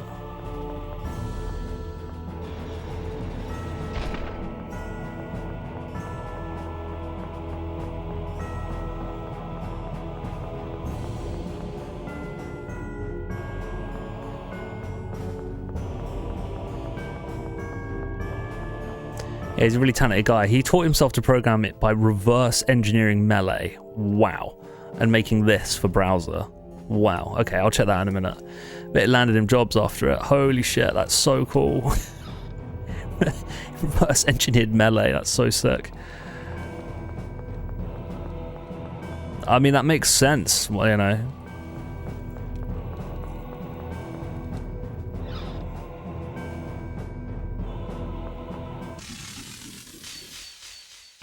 This looks like fun.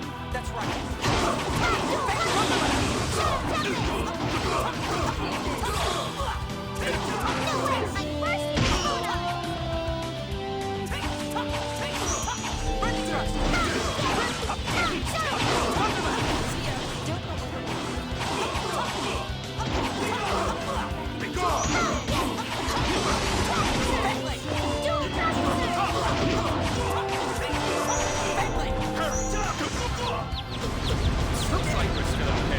Oof.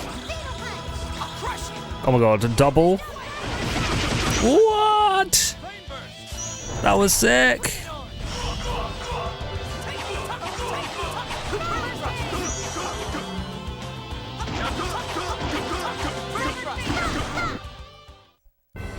It's over. Sent you anti-bot stuff through PM.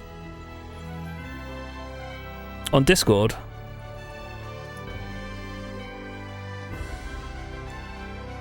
Oh, thank you. Oh, awesome. Okay, thank you. I'll check that out after post stream.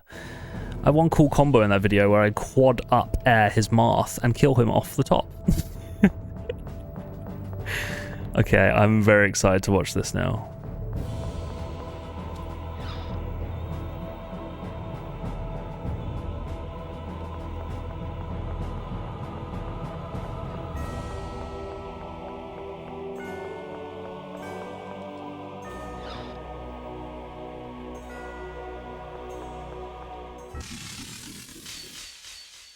I'll destroy you!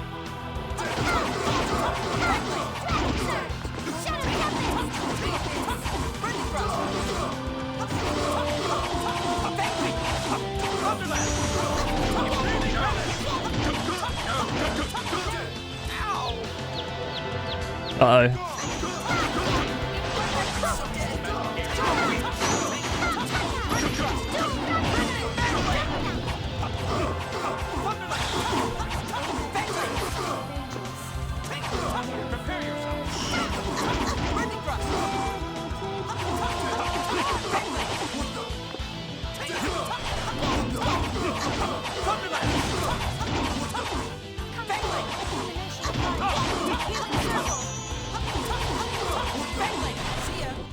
I'll do whatever it takes.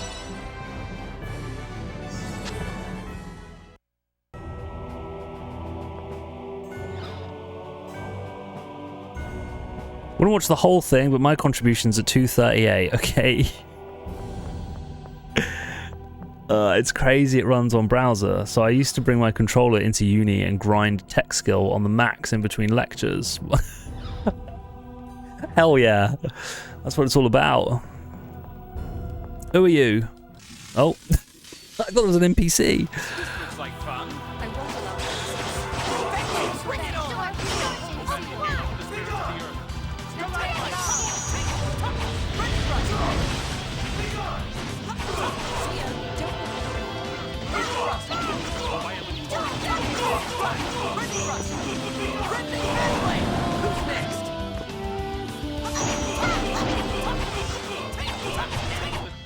I'll do whatever it takes. Fried chicken was cooked. It doesn't even do anything.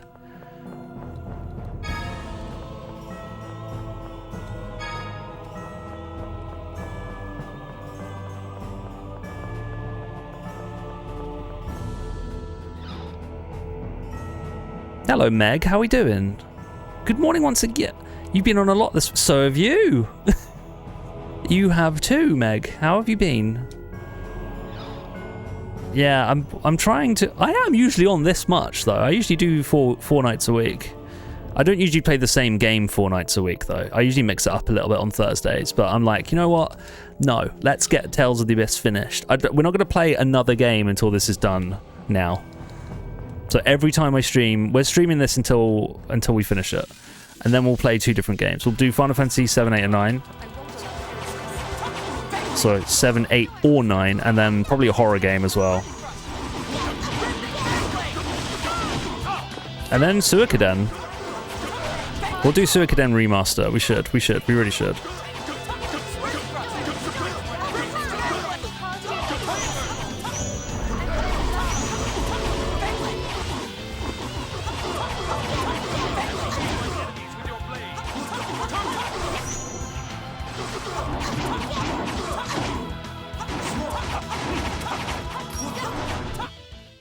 Yeah, within platform fighting, because of his knowledge, he's arguably the most knowledgeable person when it comes to platform fighter physics within that space currently. Wow. Is Suikoden Remaster out? Not yet, MegaQuest. You've got 2 more weeks. I think it comes out in 2 weeks. I'm gonna do something cheeky and I'm gonna re-tag my Suikoden retrospective video on YouTube as just gonna add loads of Suikoden HD remastered tags to the video instead, and hopefully when people are searching, my video will come up. That's the plan anyway. That's the plan. Maybe I'll get a second wind. I need to do that tonight actually. This looks like fun. That's right.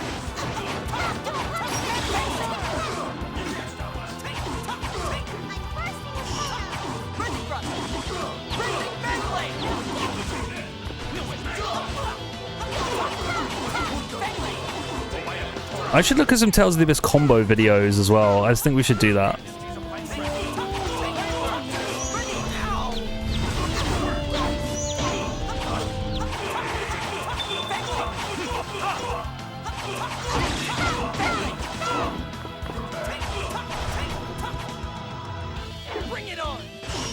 Tags are useless? No, I don't think they are.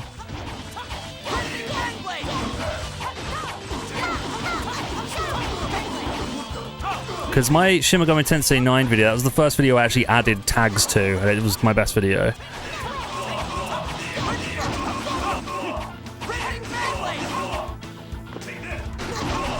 Why does he have a trumpet bazooka? This one was loaded. Battle's barely over and she's already got the money. Leave it to Annis.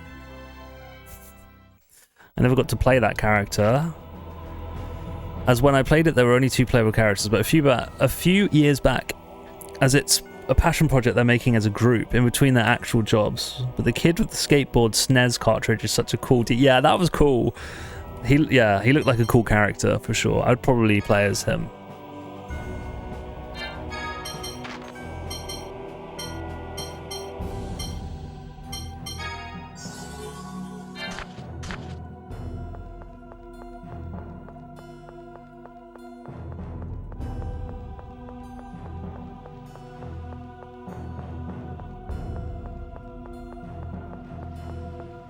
Where did you hear that tags were useless as well? Just curious, because There he is.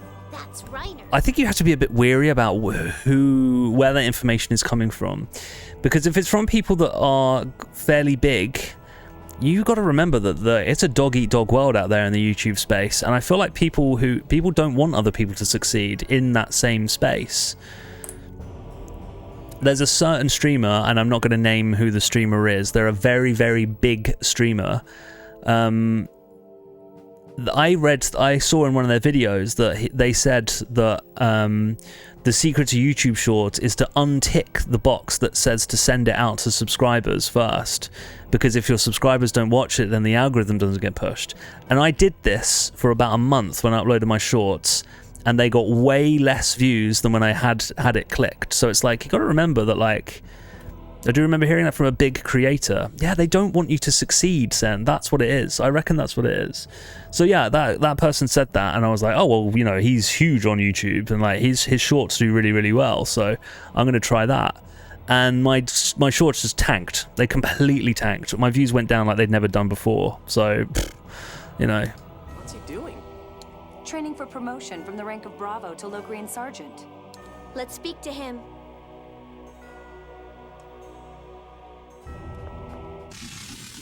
And also, yeah, tags probably aren't going to do that much if you already are a big streamer, because you don't need tags to your videos to get views. But for small creators, it's probably very useful for exposure.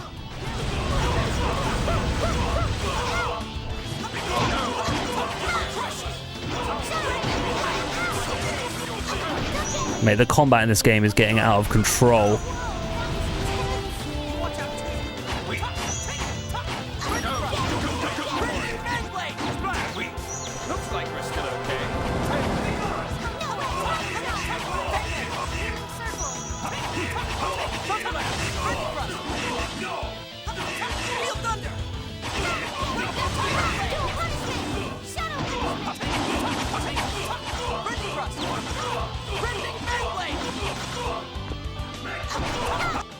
Do whatever it takes.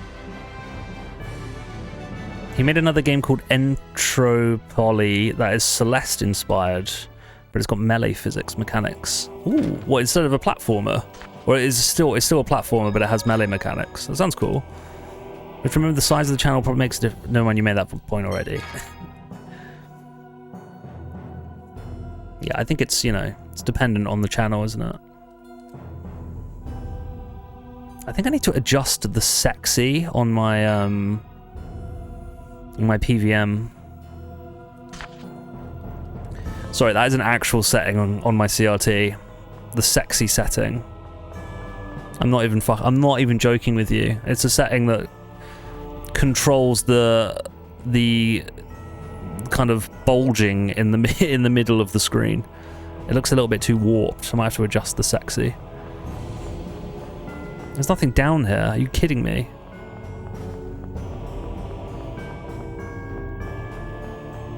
There's nothing here.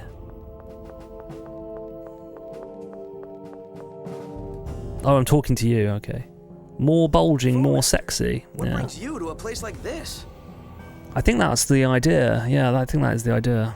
Do you know of the flight stone? It's a platformer, but with melee mechanics and physics. Oh, that sounds cool. It's just about beating levels and then doing time trials for them. Right, got ya. Oh, I'm keeping it for him.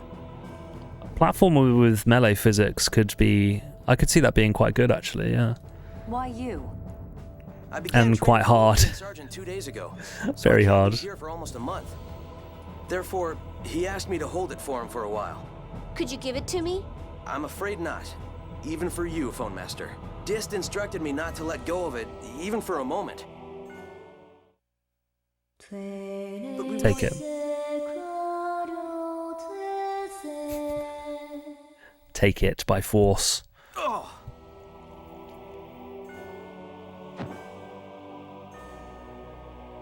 That was easy. So, now the Albior will be back to normal. I kind of feel like the bad guy now. I think there's a good reason for that. Is it truly all right for us to do this? This makes me uncomfortable. Cheer up. It's for a good cause. We're in a state of emergency. Let's go.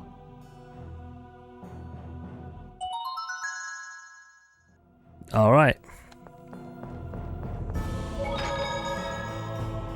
It's really fun, so you can beat it without knowing the tech. But if you want to get good, that's when the advanced tech comes in. Yeah, that sounds cool.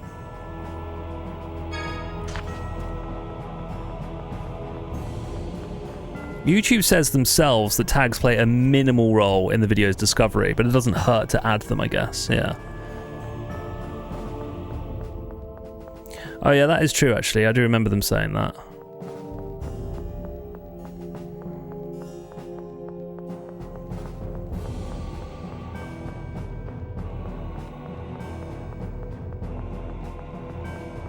Wouldn't waste time thinking of the perfect tags. No, what I do is I run them through metadata. I run popular videos through a metadata catcher. So like similar videos or a similar topic that's done really well and has a lot of tags. A lot of views. And then I run that video through a metadata catcher, and then you can see all the tags they added to that video, and then I add those tags to my video. That's what I did with the SMT9 video. Maybe it's less for discoverability, but more for findability. They are different. Tags are descriptive keywords you can add to your video to help. Yeah, video's title, thumbnail, and description are more important pieces of metadata for your video's discovery. Yeah, the description is really important. I've noticed this actually now. I need to flesh out the description with a lot of all the tags that you should be using, or all the tags that you want to use. You should probably have those tags in the description somewhere as well, written into sentences and stuff. It's way better. That's why I think adding chapters really helps as well, and naming the chapters. Really, it can help with discoverability.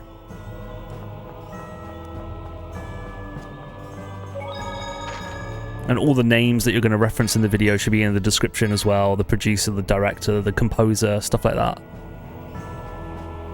Yeah, I'm learning. I am learning. I'm getting a slow start, but I'm getting there. Although, actually, I shouldn't say it's a slow start, because I actually think that I've been incredibly lucky and fortunate to have the amount of subscribers that I do after only putting out 4 videos. Because I'm on the small YouTubers Reddit, and there are people that have been doing this for like 3, 4, 5 years, and they're still all like under 100 subs, so...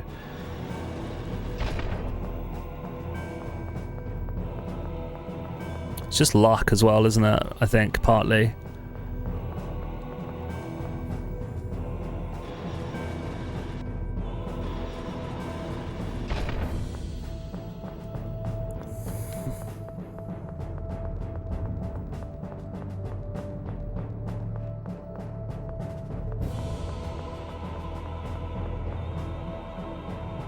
You do put out quality work. Oh, thank you, Sen. Now all we have to do is take everybody in the Albior. Thank you. That really means a lot. Thank you. Before we do that, I have a proposal. What is it? Kimlaska, Malkuth, and Doth can agree to the land-lowering operation. Yeah, I mean, that Silent Hill 3 video took a lot of time. You know, that was like... Writing it took ages. There was a lot of writing on that one. But Kesidonia is an autonomous state, not a country. They're being left out. I know they wouldn't normally have this right, but could we let Aster participate? Yeah, it was quick and informal, but he was the first to approve of the plan. I don't see any problem with that. Then let's go to Chesedonia first. Cheesedonia. We'll have Noel take the other heads of state onto Yulia City in the meantime. Yeah, that way we won't waste any time. I thought it was Cheesedonia too, that gamer. Thank you, everyone. It's ridiculous.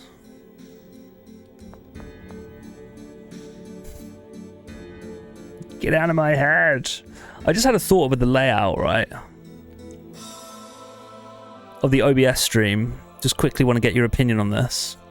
Instead of having the memory carp thing above my head here, instead of having that logo, I could just have it a smaller fighter background and have the streaming avatars here instead. That could work. And have this as a little fighting game background, like it is on the starting soon screen and the break screen. Just having a miniature version here above the above the webcam, instead of just having my name there. Do I even need my name there? Do I even need that? Just a thought.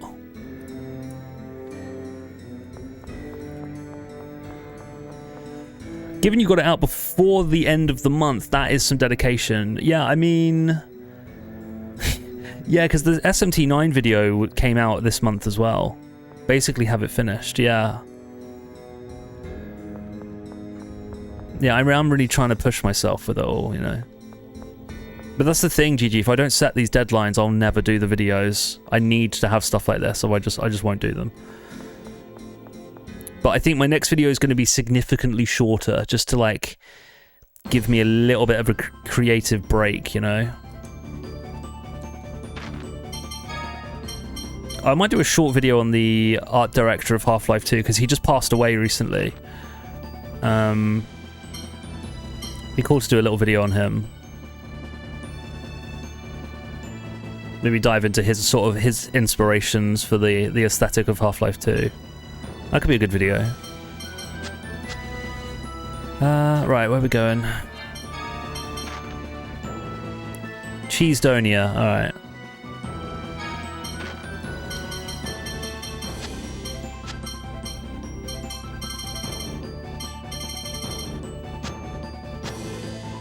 What's happened to Cheesedonia?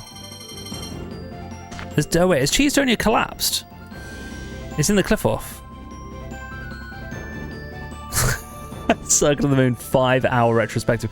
I could do a video on why Circle of the Moon is bad.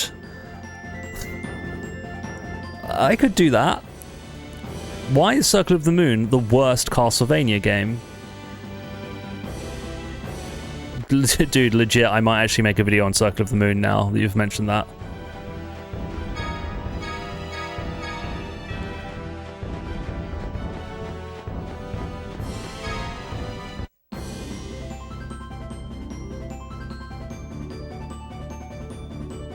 Maybe what went wrong with development as well.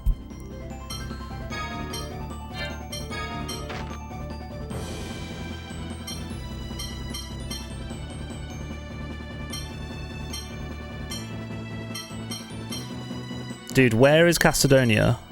Sorry, Cheesedonia. Oh, that gamer. You cheeky man. Yeah, maybe you're right. Maybe you're right. Oh, that has definitely got a part. Yeah, all right. That has a part to play.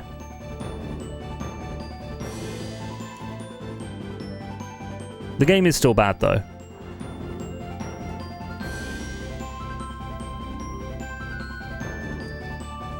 What's up, Stick? How we doing? Just got home from work to join stream. Still salty about Circle of the Moon, streamer? Yeah, I am.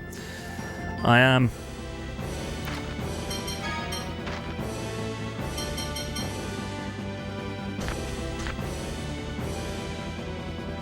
I just think about making a video on why it's bad.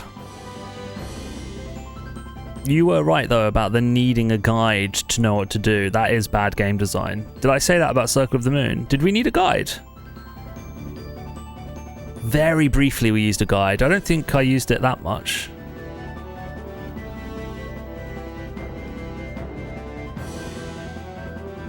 We used it, we definitely did use it a couple times, yeah, I remember now.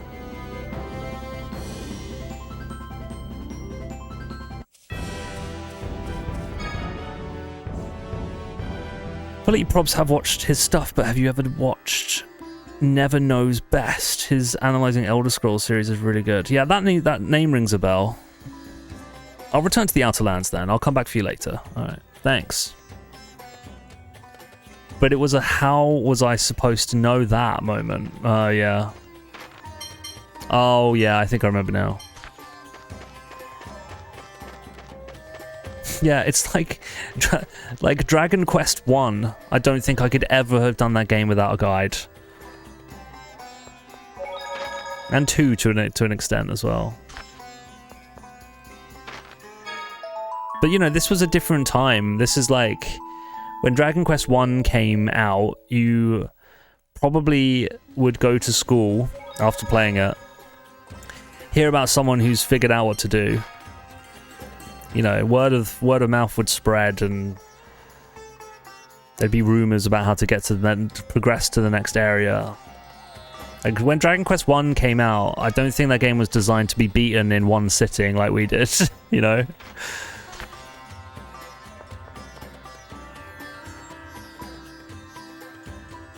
I think I frequent your stream more than you do. No, you just have a much better memory than me, that gamer. Everyone here has a better memory than me.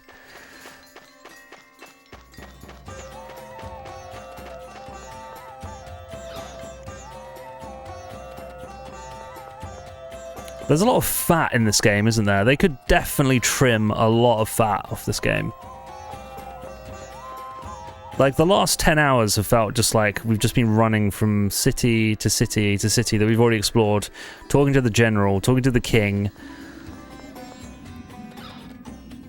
then off to the next one. Uh-oh. This place is in disarray.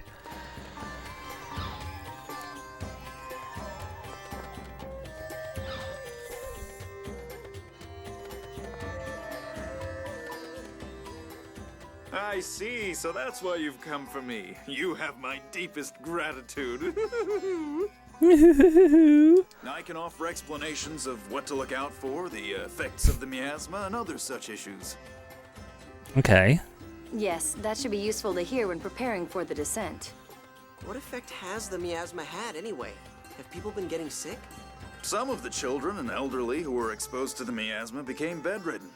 People from Yulia City have taken in the most critical, but they can't take in all of them.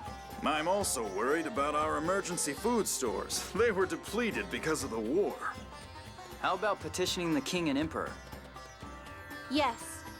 By the way, when are we leaving? Yes.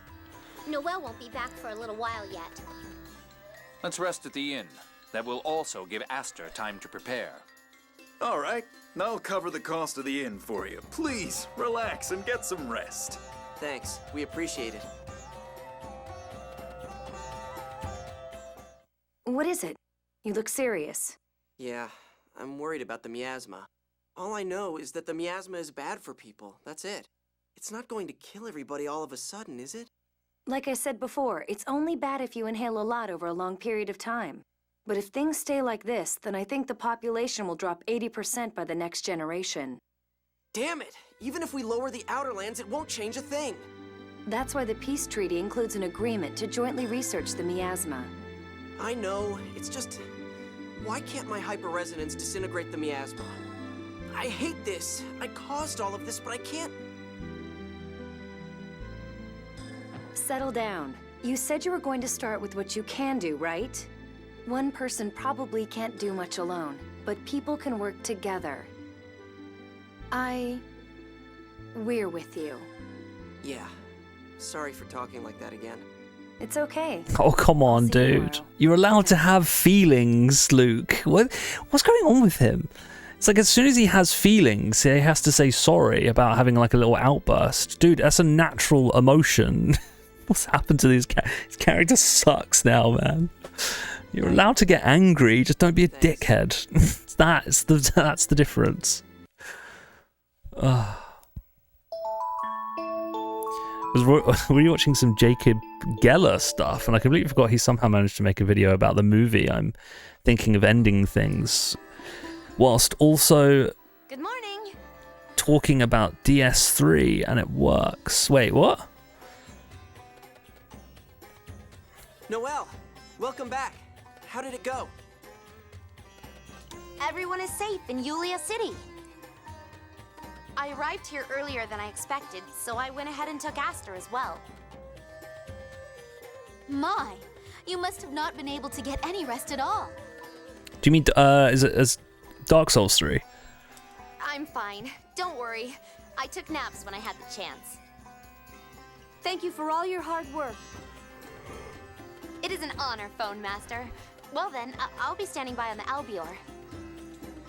Shall we be going to Yulia City ourselves then? Yeah, it's all finally coming together.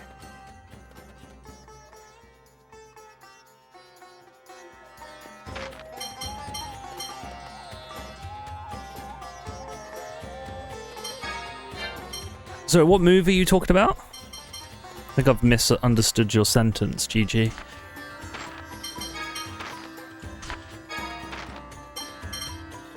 Noelle rejoined us the next morning and told us all the heads of state have arrived in Yulia City. Okay, here we go. Peace Treaty signing at Yulia City. A big shit is about to go down. We haven't bought any new equipment in a long time. Ooh, that's good. Let's hope we're up for the challenge. Full Mystic set. Hell yeah.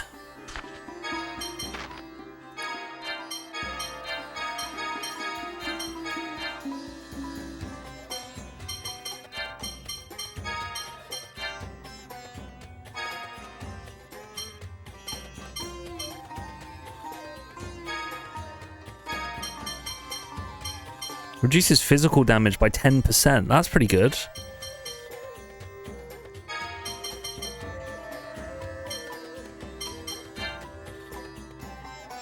Oh, the Charlie Kaufman movie, I'm Thinking of Ending Things. Right.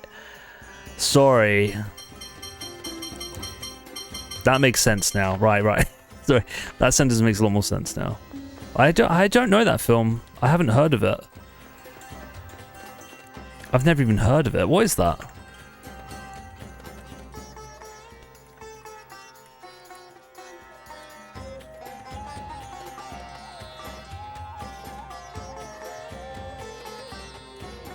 "2020? What? Never heard of this. Wow. Written and directed by Kaufman. That's rare. It's got Jesse Plemons in it as well. Holy shit. Is it good? Oh, it won like best screenplay. Oh my god, what? It was nominated for a shit ton of awards. Why have I never heard of this? I need to watch this.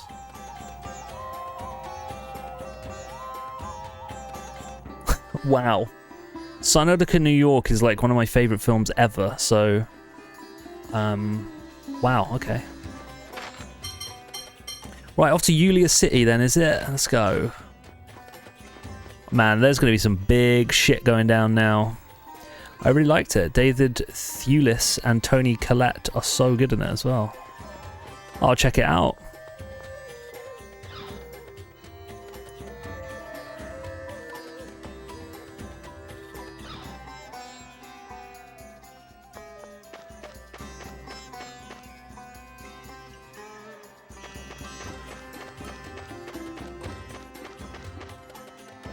Oh wait, should we trade with maybe we should trade. Forgot about the trading guy. So wait, hang on, what happened? How does he compare a Charlie Kaufman film to Dark Souls 3?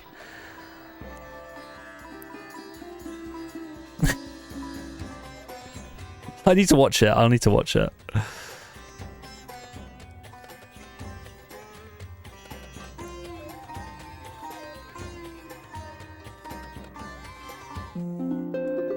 Curious Princess. It's really worth it just so you can watch the juggernaut of a video essay. Dark Souls 3 is thinking of ending things.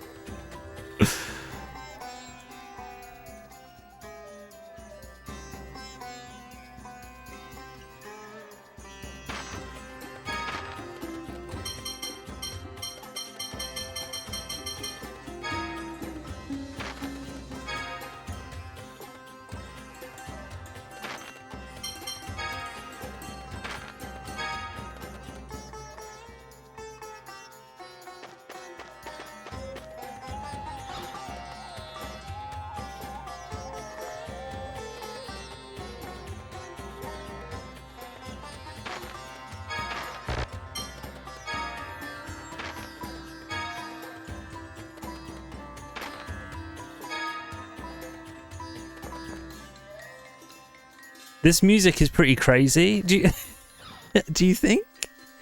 I mean, it fits the theme of a desert oasis, a desert, doesn't it?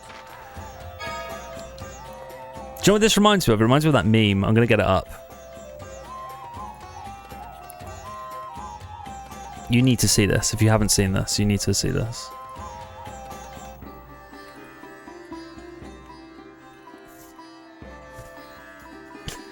Oh, this is so funny.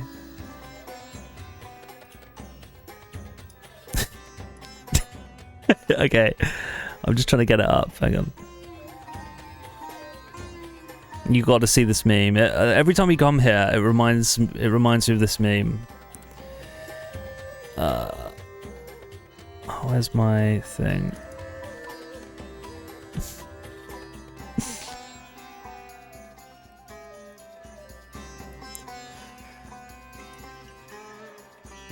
Oh, it's gone. Hang on.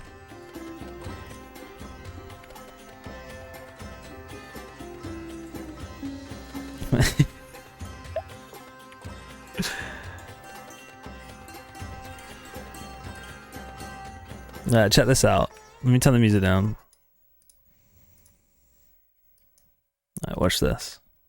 Let me bring this in. This is behind everything. Why is it not coming up? Alright, here we go. It's not visible. Why? What's going on? Oh. Why is it only coming up then? Oh, there we go.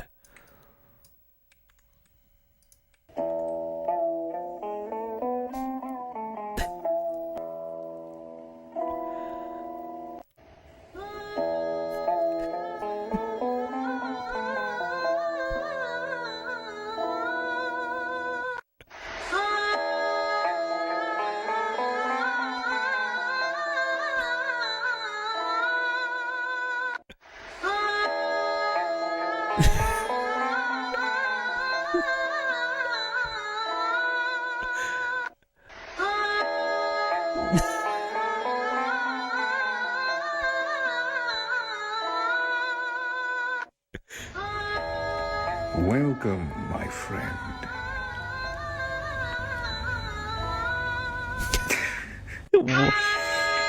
Welcome, my friend. God damn, it's hot. I'm sweating like R. Kelly in Disneyland. Welcome, my friend. Oh man, that's good. That's some good shit. This is Dune. Yeah, literally Dune. Yeah, that's a good point. Oh, that's funny. We like that one. That killed my ear holes, man. That was so loud. It just keeps going. Oh yeah.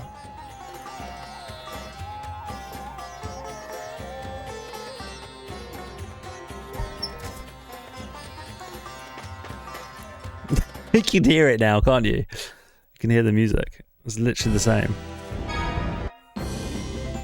Oh, we're going Yulia. Alright, hold on to your butts. Some big shit's gonna go down. I'm calling it. All the nations are coming together to sign a peace treaty. Mate, this has got recipe for disaster. This has got tragedy written all over it.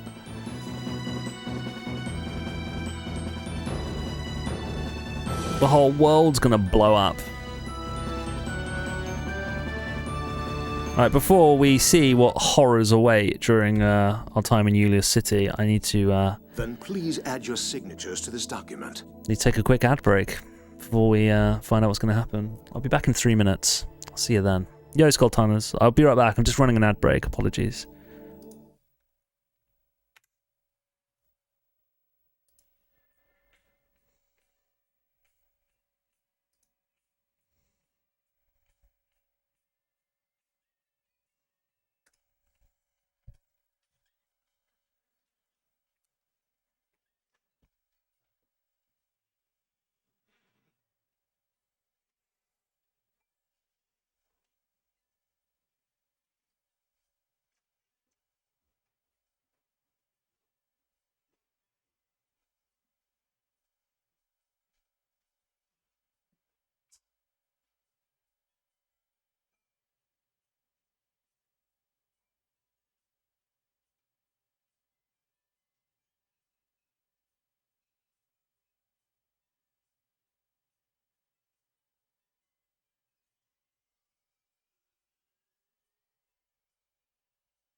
Yeah, why is the other Gundam tiny?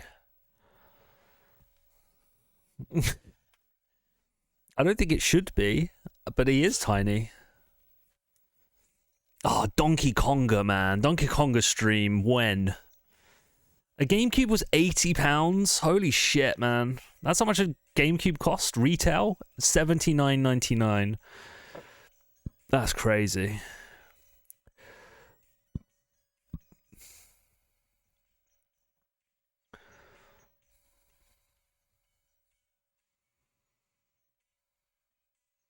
Was Dune Part 2 any good? I really liked it, yeah. I found Part 1 really disappointing. It was directed in a way that made me feel like I was watching a Disney Star Wars film and not a Denis Villeneuve movie. Damn, harsh, but I kind of see where you're coming from, yeah. I like Part 2. I think Part 2 is probably better than Part 1.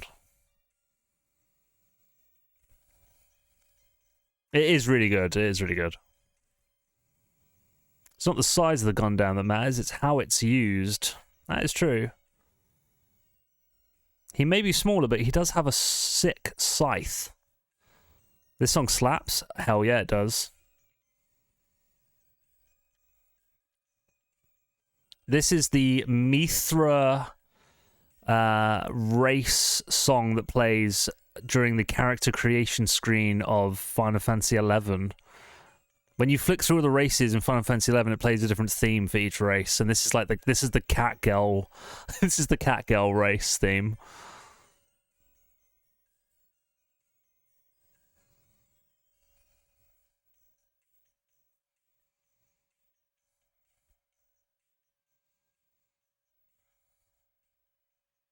Damn good. Right, we are back from the ads. We have been back from the ads for about 20 seconds, but I wanted to listen to the end of that song because it's damn funky. I found my Donkey Konga bongos quite recently. Oh, you still have them? Damn, I sold mine moons ago. Many moons ago. I'm gonna be attempting to acquire a Japanese GameCube soon, though. Keeping me and Juice we're keeping a lookout for an orange Japanese GameCube, and then we can mod it with the flippy drive, and maybe get some Donkey Konga going. That'd be fun, wouldn't it? Death Scythe has an infinite combo. In what? Good. With this, it's not even fair to be able to pick that character. Oh. September and the impression that I get. Well, my Donkey Konga jams, I do not. Oh my god, September was on there? Damn, I probably did play that quite a lot. I love that song. Death Scythe is piloted by my favourite edgy boy. Yeah, who's that? Favourite edgy boy. Death Scythe Infinite Combo. Are we watching that? Hang on. Whoa. Let's get this, let's get this going. Hang on a minute. I'll get it up, Sen. Hang on. I need to sort this, it's got two different things up. Yeah, the arc thing's a bit weird, but I have to always change the thing. Oh my god. How do I sort it out so it just always captures a specific part of the window even when I move it? Because this is hella annoying. Even when I move it, it moves. It moves on there. We need to figure this out. Ah! You can't do it in OBS? Okay.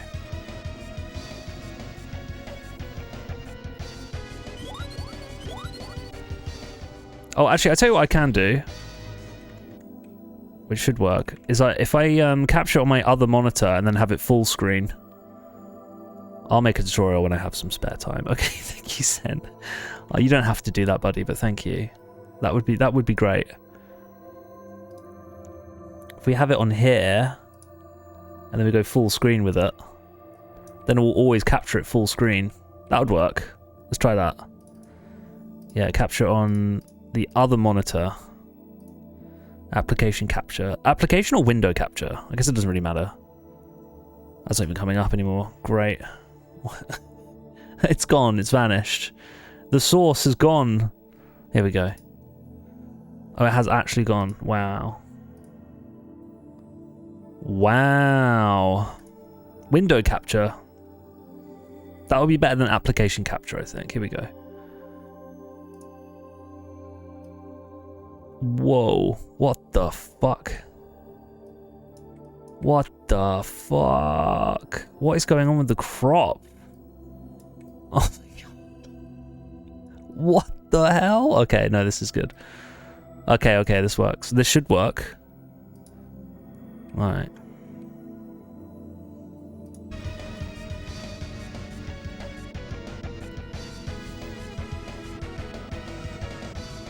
What's he do? What's going on there? Oh, he's okay. What game is this?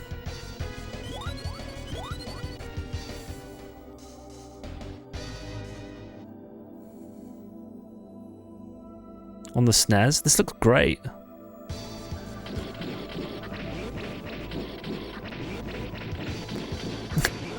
It looks so easy as well.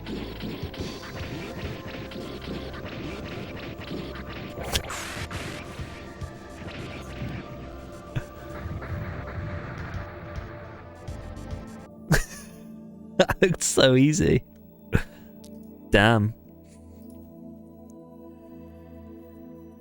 The impression that I get is a nostalgic tune for me. Because it was in the Hamoru Hosoda Digimon movie, which was the first film I ever saw in the cinema. Really? I think one of the first films I ever saw in the cinema was the Pokemon film, the Pokemon movie, where you get that weird Mew card, the holographic Mew card. Wait just 1 minute. Oh, guy, here we go.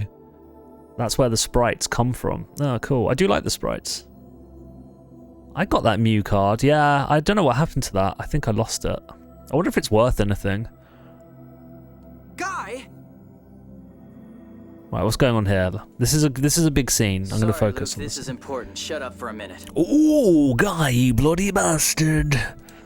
You made an agreement like this right after the Hot War. Uh-oh. Can you keep it this time? Guy. This is different from Hod. That was to bring us prosperity through the score. That's why you destroyed Hod? Uh-oh. There were Kimlaskans there too, like my mother. Oh, shit. Guy, what are you doing? Guy. Your mother? Eugenie Cecile. You sent her to marry into House Gardios as a gesture of peace. Don't try to say you've forgotten. Guy, if you've come for revenge, then kill me. I'm the one who killed Countess Gardios. Because she refused to aid in the invasion of Malkuth. What? You really? Wait, what? It was war. You do what you must in order to prevail. War never changes. Solid Snake from MGS4. Just as we used your death to cause the Battle of Rugnica Plains. My mother at least knew what she was doing when she married into that family. But what possible reason was there to involve everyone else? To destroy Hod? I may be the more worthy target for your blade, Gylardia Golan. Your Majesty? Wait, what? Kimlaska didn't destroy Hod. It destroyed itself. Oh, don't say that to Guy, my guy. No. We destroyed it. Uh-oh. What are you talking about? Fomicry research was being conducted on Hod. Jade knows what I'm talking about. Uh-oh. With war about to begin, we shut down all of our phonic experiments on Hod. There just wasn't time to deal with the Fomicry research. The previous emperor, my father, decided to destroy the Kimlaskan army and Hod with it. I heard a test subject was connected to a device that artificially generated a hyperresonance. Nah, I don't know what you're talking about, Sen. It's definitely Solid Snake from MGS4 that said that. So that's how Hod was destroyed.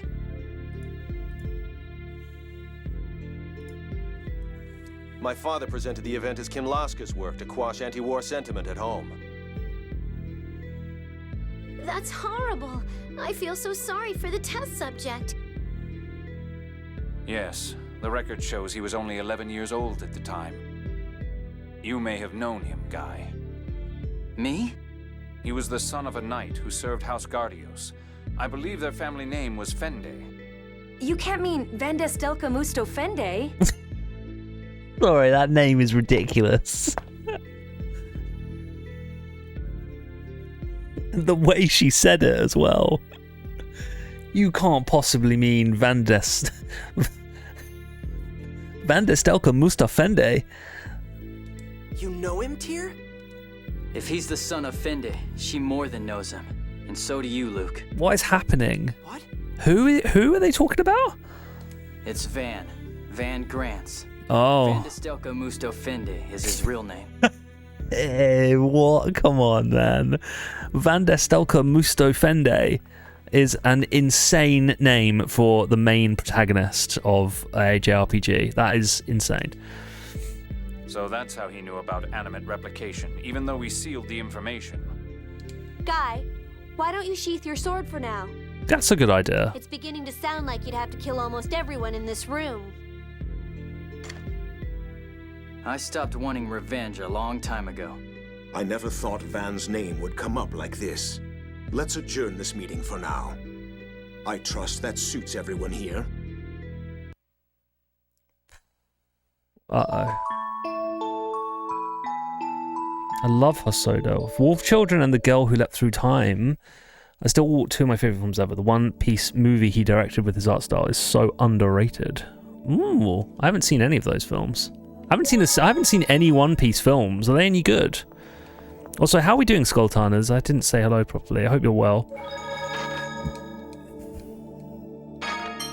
The voice acting in this game is genuinely hilarious. It's bad. It's mostly bad. There's a couple of okay performances, but yeah.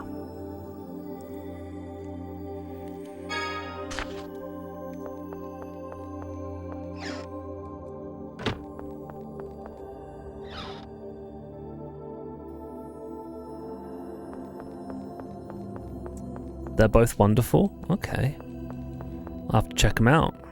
I need to start making a backlog for films as well now.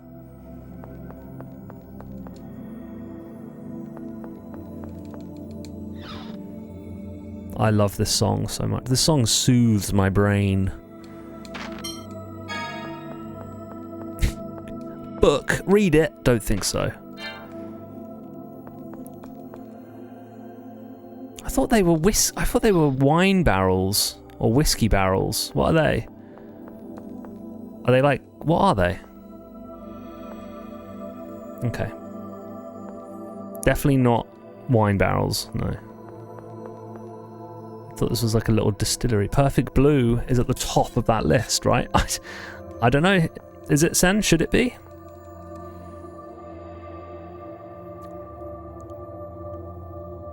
It's on the list. It's on the list. It's high on the list.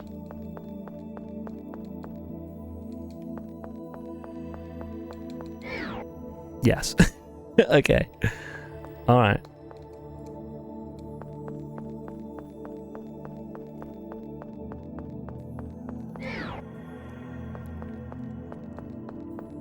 Well, we need to also finish we need to watch the Shin Megami Tensei TV show on Discord.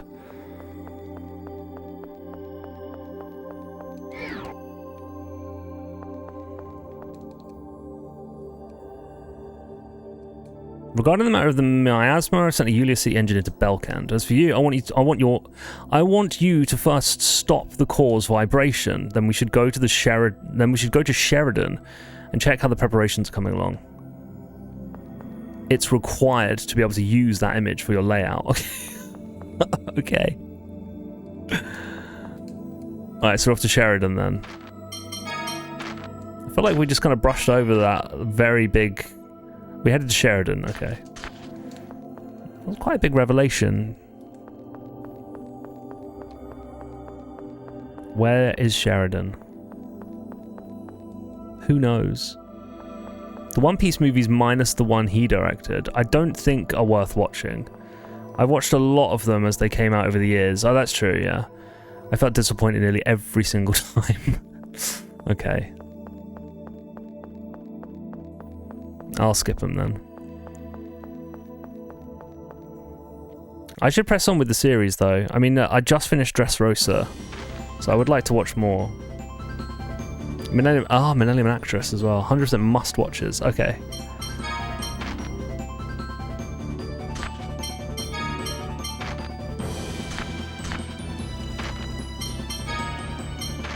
Sheridan, baby, let's go.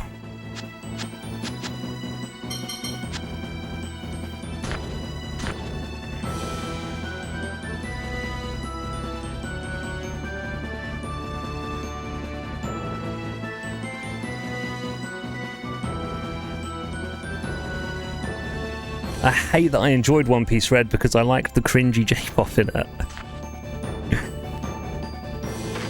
Dude, I watched the trailer for One Piece Red and I was like, wow, that spoiled a lot. I was like, oh shit. Why did I watch the trailer for that?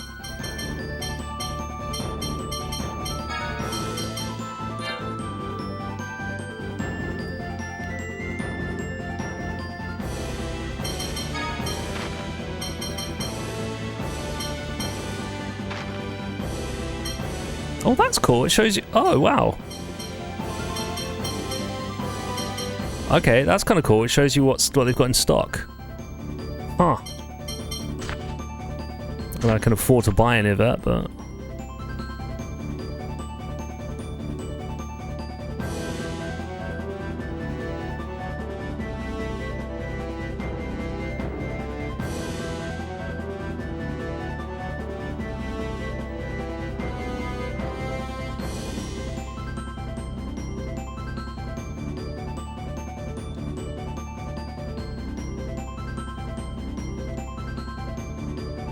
Can I not land here? Why can I not land here? Why can't I land here? I have to dock? Okay. That doesn't make a lot of sense, but... Fine, I will dock and I will walk. That's what you want me to do, game? Fine.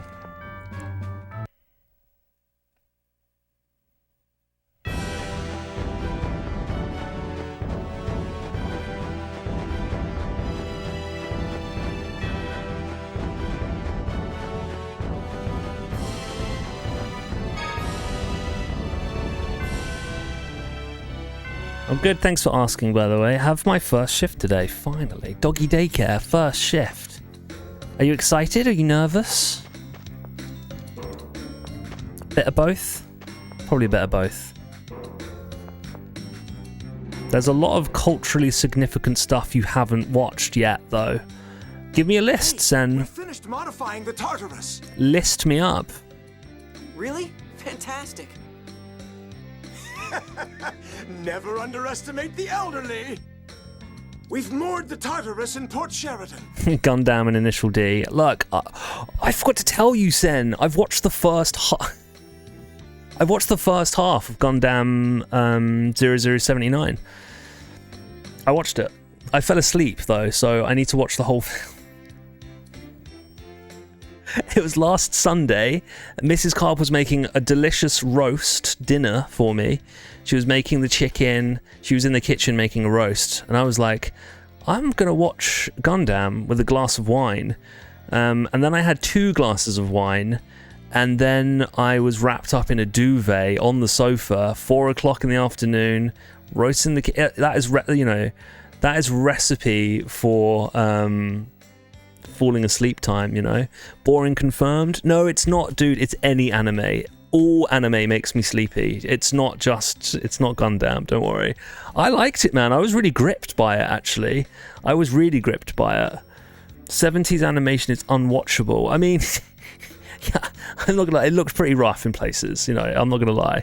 But I was pretty gripped. Good characters, good story. Some of the animation was actually amazing, actually.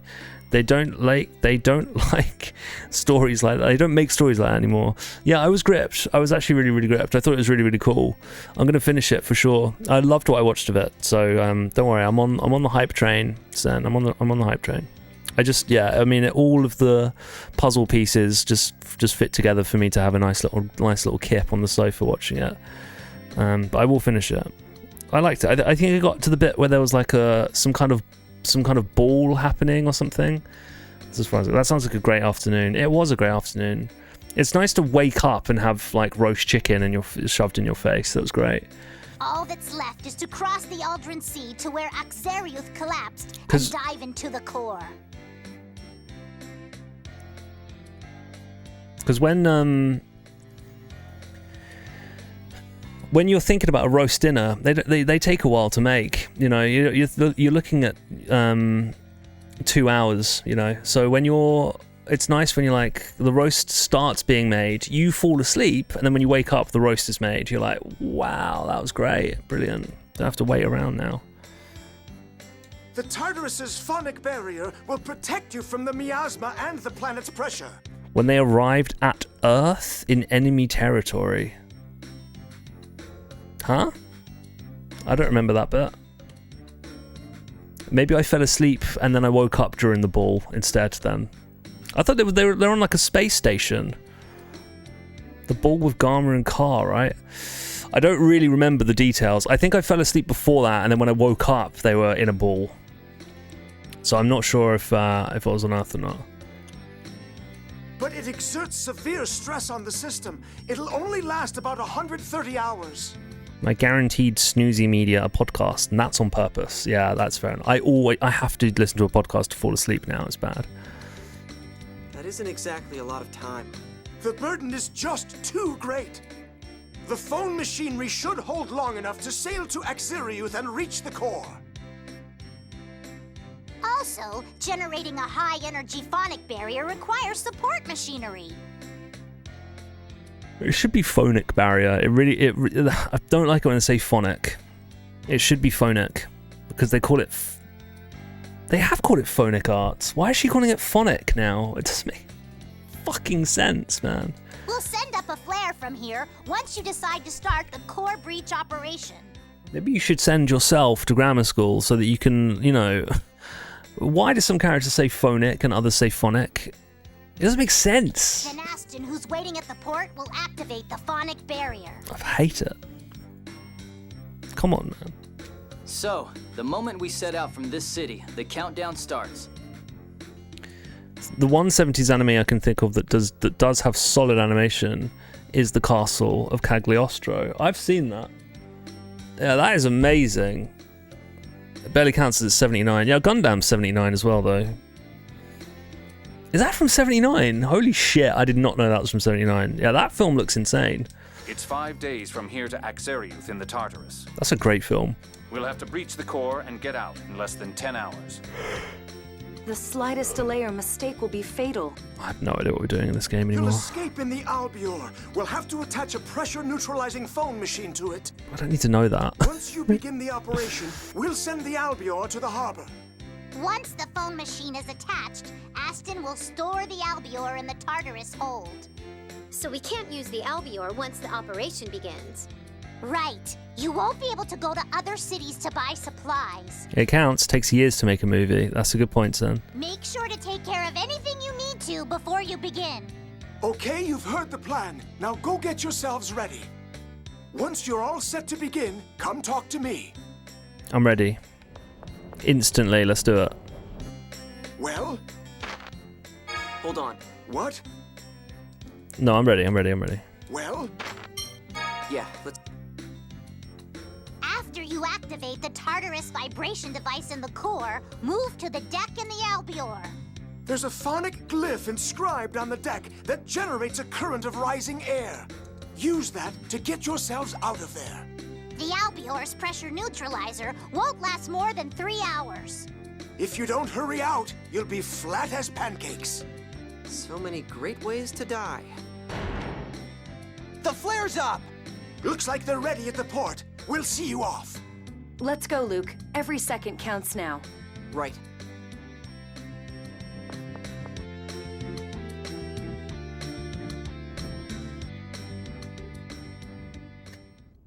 Major Lagretta. I have no idea what we're doing. Spinoza was right. The rumors of Belkin's researchers running to Sheridan were true. Out of the way. Letting you pass is not an option.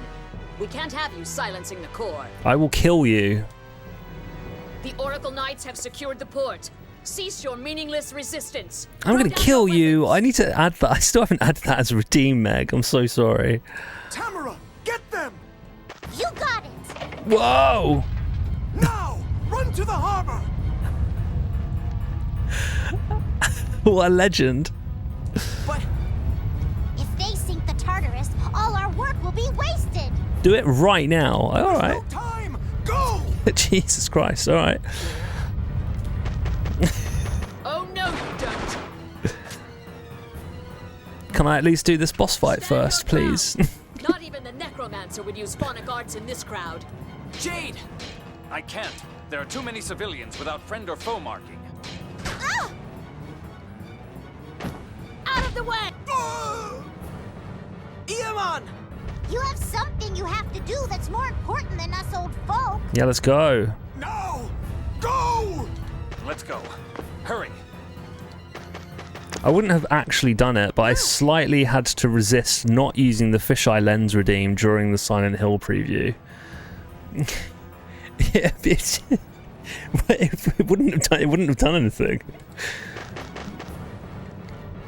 He just like the Evangelion AT field sound that it makes.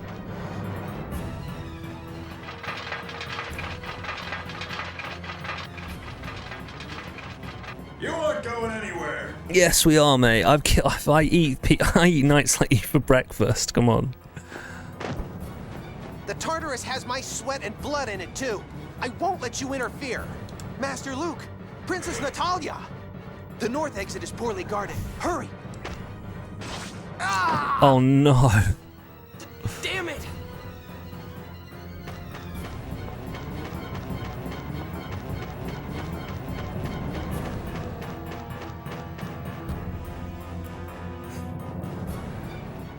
You can't escape! Don't underestimate us! Stop! It's too dangerous! Don't worry about us. There's no time. Hurry! Oh, those kids are dead. Ah! What made you remember the Mitsuba thing?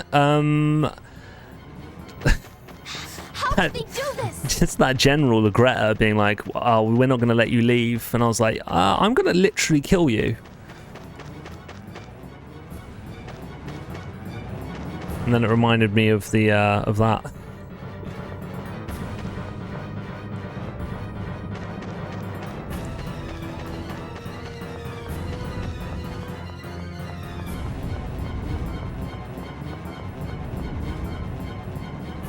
We'll dump your bodies into the sea! We'll hold them off! Now hurry! I'm sorry.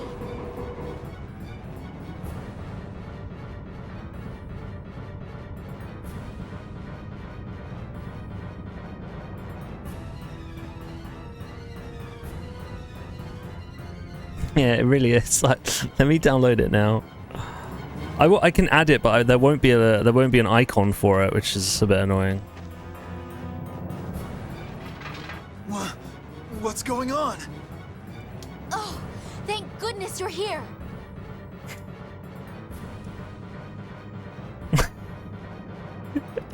Yeah, I'm downloading it now. Why does it open an app? What the hell?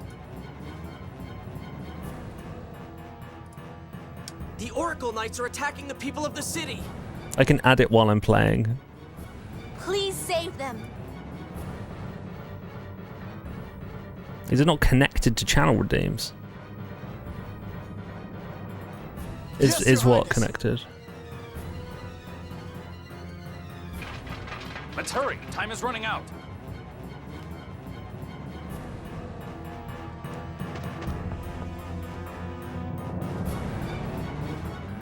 Follow them!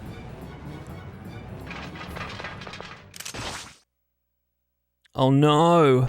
No! We're counting on you. I didn't even remember her name, but she's dead. No. Hurry! Join the troops at the harbor! We'll catch them from both sides!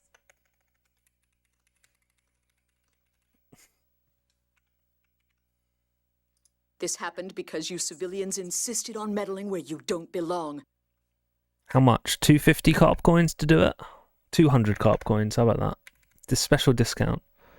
Class M and Class I's first and final collaboration. Don't let us down, Luke. I need a picture of Mitsuba. I need a little picture of Mitsuba.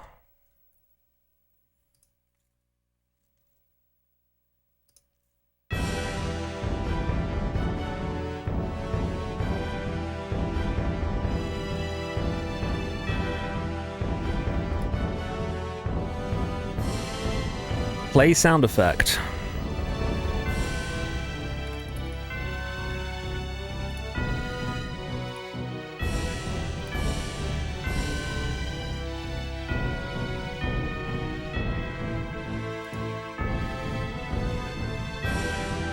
It's so loud.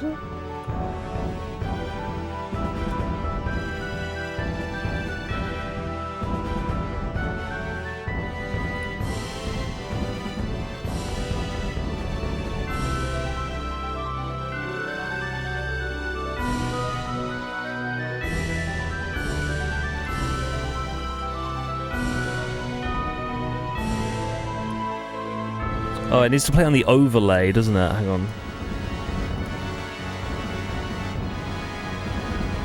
Send to overlay. Failed to save. Why? Why did it say? Why did it not save? Failed to save channel reward. Please try again or view logs. What? It didn't work. Why? It didn't let me add it.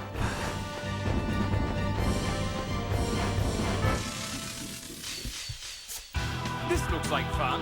That's right.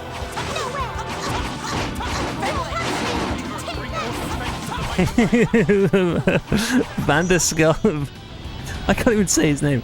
Van Destelka Mustofende might take over Skoltenheim Rhinebeck III. His favourite JRPG name. It's definitely up there, isn't it? Why? Dude, I didn't know that it only lasted a day. I thought it was for life. I need to get rid of that completely. Why is it 25k? Just don't get too excited. I didn't know it lasted a day. I thought you just unlock it for good. So I need to just delete that redeem entirely, which I can do on. It's ridiculous. It's so stupid.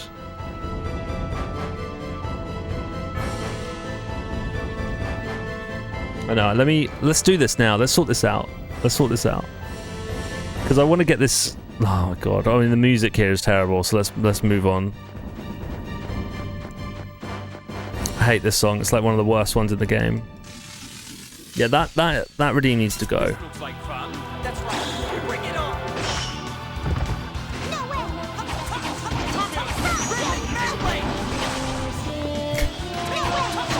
I'll say.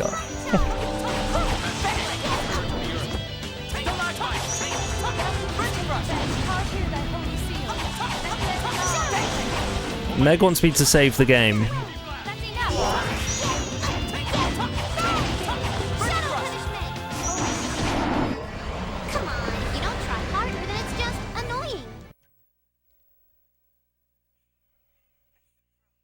There's no frog here, okay? There's no frog.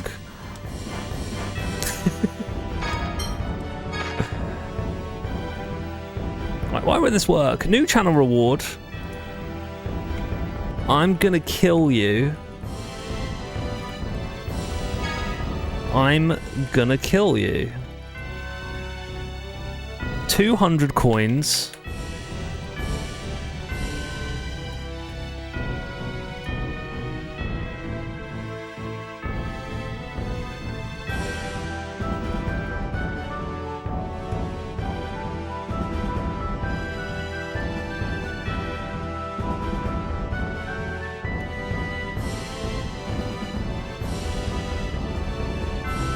Here, won't let me add it. It lets you write, I'm gonna kill you. Your logic for the Frog Channel redemption is always funny. Your logic for it makes me laugh. Do you reckon that's why it won't let me do it?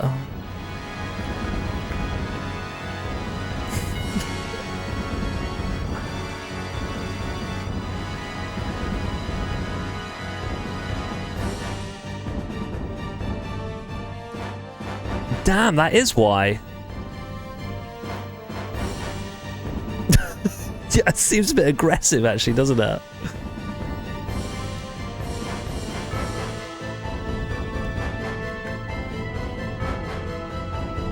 Krill. Yeah, that works. I'm going to krill you. I'm going to Minecraft you. Well, it works now. It should be up. It should be live. Try it.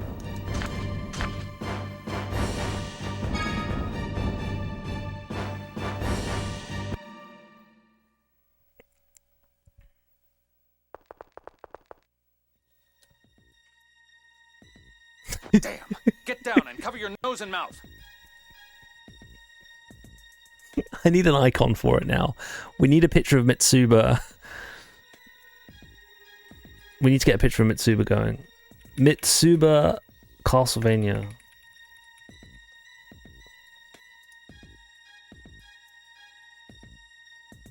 Is her name Mitsuba? That's not even her name, man. That's not even her name.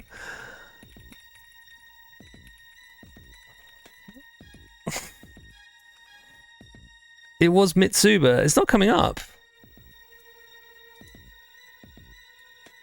Are you sure?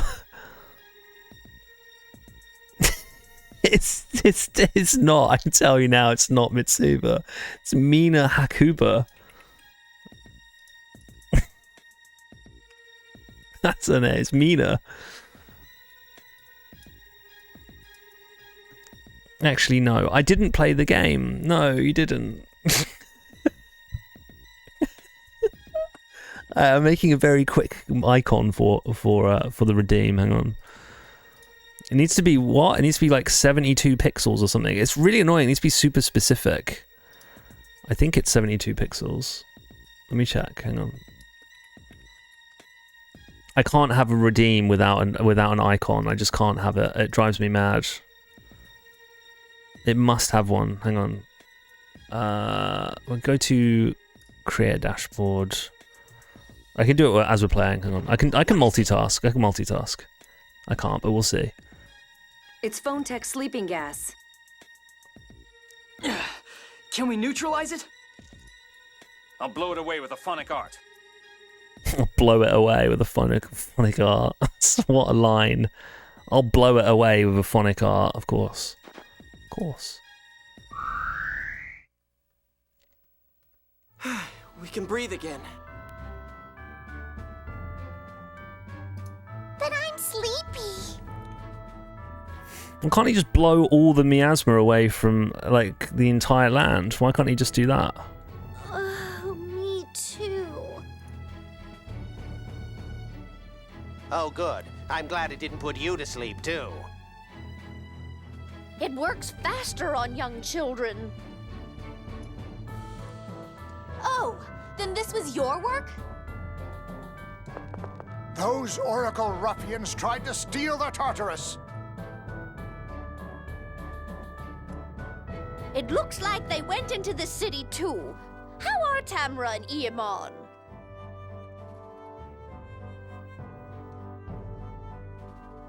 You can't mean... Nani? Should you really be standing around chatting? Uh-oh. Uh-oh. Oh my god.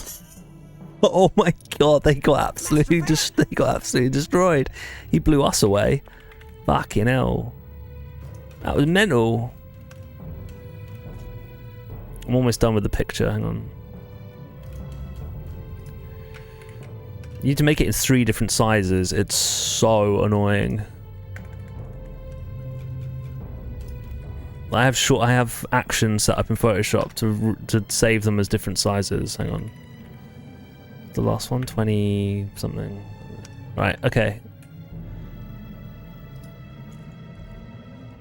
And just drag and drop, and we are good to go. Yes, it works. Great. Okay, now that has an image. Perfect. I think. It should have an image.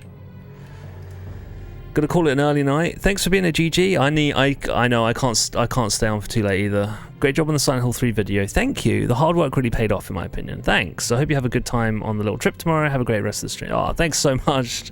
Thanks, dude. I really appreciate that. Spinoza. I do this all the time. I cannot multitask. Yeah. I must fix things in the moment. Yeah. Love it. It's still just saving. I don't know if it's actually saved or not. Can someone confirm if it's saved? I can't see it on OBS because OBS just won't update it. Oh no! It has updated it.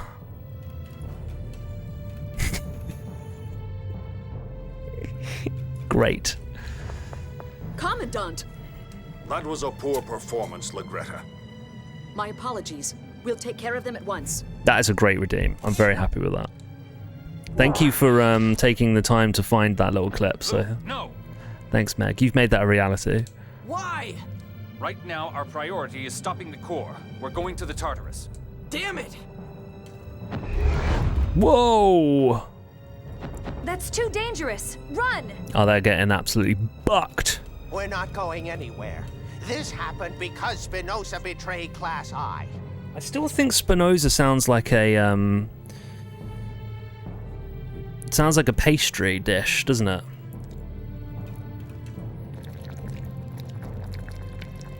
We may be old, but we can at least serve as obstacles. You go on to the Tartarus. Move. Move. You fools! Move! Our comrade caused this. We'll atone for it. Oh, come on, Heineken. Don't do this. Don't throw your life away, Heineken. Go! Luke, there's no time. If my brother catches us, the mission fails. We don't want that. Come on. Do you want to waste Eamon and Tamara's sacrifice? Come on, Luke. I know that. Hank, Heineken. Kathy, Aston, I'm sorry.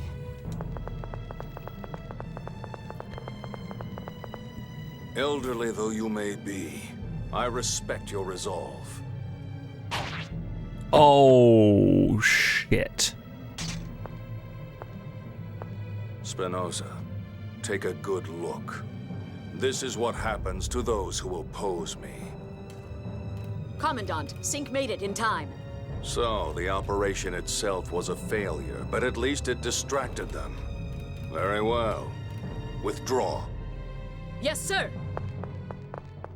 You're supposed to say thank you, not sorry. Oh, Heineken. Yes. When those kids get back, let's teach them how to speak properly. Blech. I think they're dead. I think so, Meg. Happen? They didn't do anything to deserve this. Dead.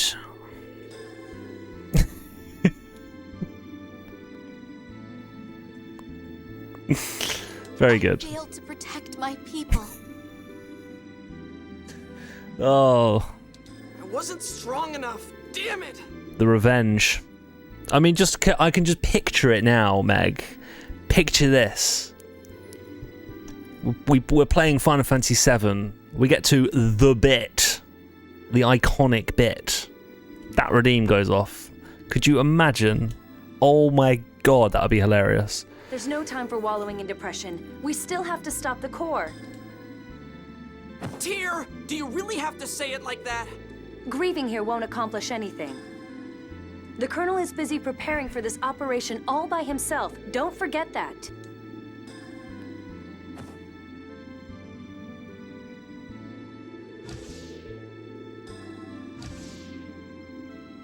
Her eyes were welling up. What? The one who killed them was Tyr's own brother. I wonder which of us really wants to cry the most. Axariuth is where we drop to the core, right? That reminds me, I somehow managed to play that game without spoilers. Wait, when did you play 7? I'm going to the bridge to help Jade. Recently? You played 7 for the first time recently, or just when you played it? Did you cry? Behind schedule. We can't allow any more delays. few years ago. Wow. That is quite an achievement. An intruder! Don't tell me it's Van. They really don't want us to stop the core. I cried at the end of the game. Wow. Yeah, there's always a bit in each Final Fantasy that gets me. The ending to 9 gets me every time. I don't think I've ever finished 9 without crying at the end. I've always cried at the end of 9. 10 gets me. 10, oh my god, 10 sends me. 7, I always cry at 7. I think 8 is the only one where I don't cry at, actually. I don't think there's a moment in 8 that really hits me. Although, the ending cutscene's quite emotional, I guess. But, actually, no, that's a lie. That's a lie. The first time I ever completed 8, I cried at the end cutscene. Seeing the world start to regrow at the end of 7, beautiful. Oh, the music with Red. Oh, that bit. Oh, man. That bit's so good. Yeah. When the music kicks in and you see the live stream, oh my god. The space bit. Oh, the space bit's sad. Yeah. I wonder why. Space bit's sad, yeah. So do I.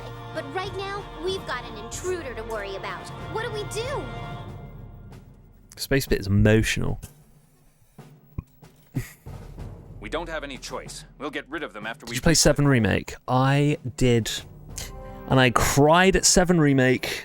I cried 4 times during 7 Remake, Meg. 4 times. I cried at the opening to the game because I couldn't believe I was playing it. I thought I'd like... My whole life I've been waiting for this game. I just cried during the intro. I couldn't quite believe what I was actually seeing. I had to like slap myself in the face and tell myself that it was reality, you know. I remember the day. It's clear as day, the memory of me playing 7 Remake for the first time, because it was still COVID. London was like on complete... Well, not on complete lockdown, but you had to queue outside of supermarkets, and you had to like... It was like one customer per time could go into the supermarket. I remember queuing up for like 2 hours in the morning so I could just get a copy of 7 Remake. And yeah, I remember going home. My wife, well, my then girlfriend, she was at work. She had to go. She was already back at work. And yeah, I remember closing all the curtains in her flat and just playing it for like 6 hours straight. It was an amazing experience. It's so good. So good. That game is so incredible that I've actually been getting vertigo and nausea climbing up the Shinra building. Oh. Even without this, we barely have any time. Are you playing on PS5 or PS4? Because that bit on PS4 looks rough. The background JPEGs that they use look super low res, but they look. It looks a lot better on the PS5 version. We're starting. Closing all the curtains is a funny detail. It's just what I do that too. If I want an immersive experience, you better believe those curtains are getting closed. Absolutely. Ooh, anime PS5. Okay, good. Yeah, that bit looks rough on PS4. Oh, this is pretty epic, isn't it?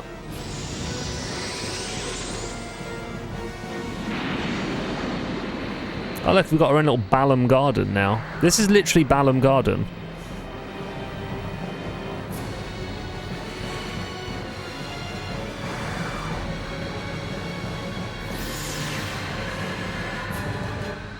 Wait, we're going beneath... Hang on, we're going beneath the cliff off now? I'm confused. We're going even further than the cliff off. Are we there? So it would seem. That thing we saw for a second there. What is it, Guy? I did see something flash right before we dove into the core. I vaguely remember seeing it when I was a kid in Hod. If I could just... We'll worry about that later. The preparations here are done. Let's get out.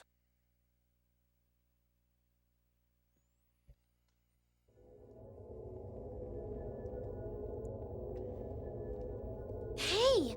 The phonic glyph Iamon talked about isn't here!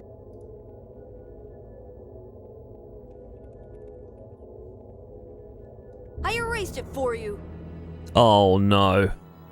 Oh, look who it is. I hate this dickhead. So you were the intruder.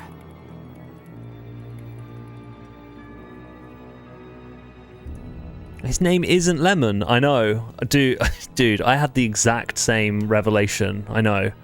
We still call him Lemon. Don't worry. I won't let you get away. You're gonna drown in the sludge here.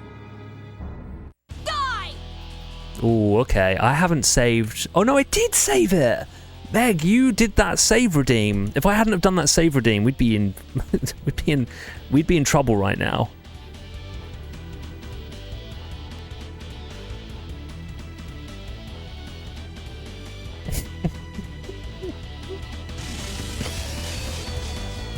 I'll make the Tartarus your grave.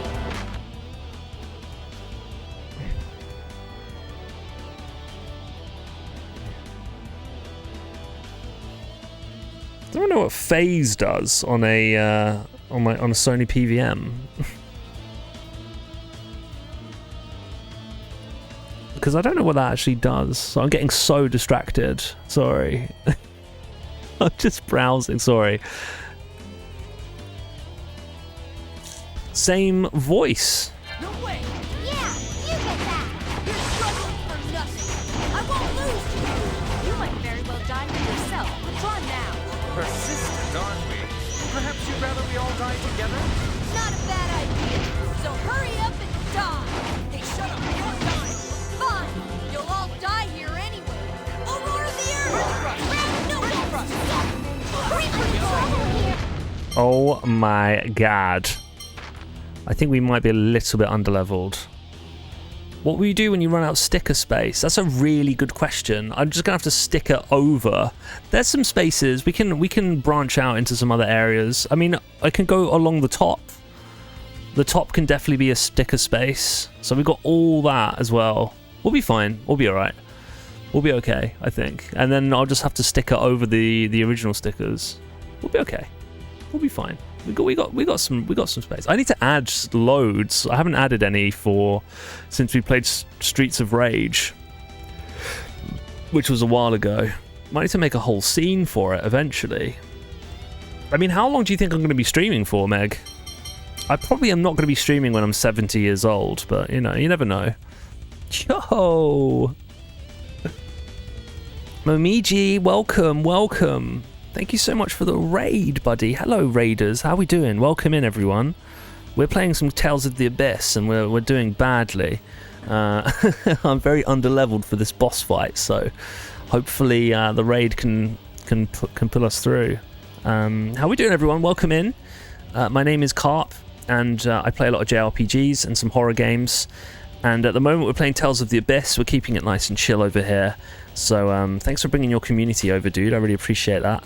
I'll take good care of them. We're just going to play, have a nice chill time with Tales of the Abyss. Welcome in. Welcome in. Gloom Ganon, welcome in. Yavi Era, welcome in. Momiji, how you doing? How we doing? I bought a cake to the knife fight. Yeah, that's kind of how I feel now. We're going to lose. You're going to see me die, basically. You're going to see me, die.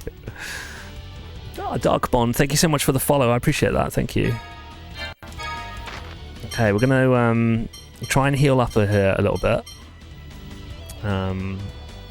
Amanda, thank you so much for the follow as well. Thank you. Appreciate it. You guys should definitely 100% go give Momiji a follow. I hope I'm pronouncing your name correctly, by the way. Gloom Ganon, thank you for the follow. I appreciate it. Thank you. I think we just hit a follower target. I think. Perfect. Great. Thanks. Yeah, Momiji's great. Really, really, really nice dude. New friend. Caprolog put us in touch, and I think we are enjoying each other's vibes quite a lot. So you should definitely go follow. You won't be disappointed. You're playing Skies of Arcadia. Nice. Yeah, I really want to play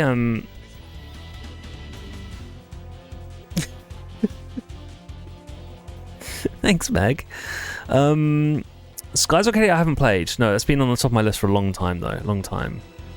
Maybe just so fun and friendly and sweet. Yeah, those are the three. Those are the three words that I would use to describe Momiji as well. The cat has taken over. Momiji's cat has taken over. Sorry, I just read the actual raid message. Sorry. How rude of me. I didn't even read your raid message. What does this mean? Your cat took over the raid message. Oh, we are so dead. Oh, we're actually dead. Alright, brilliant. Wow.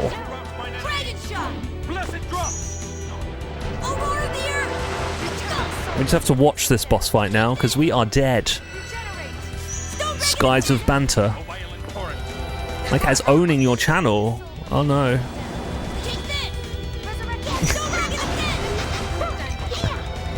Oh, I've been revived. Oh, my bad. I've been revived. I just stood there like a lemon. Sorry. Let's heal up some people.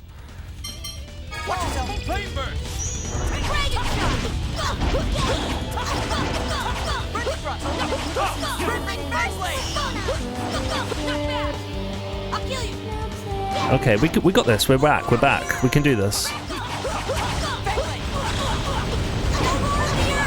Oh, that move is bad.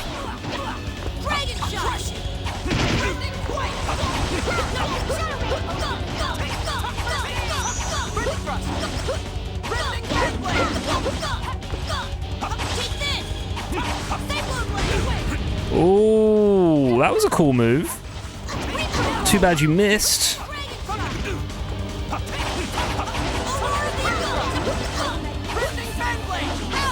Oh no.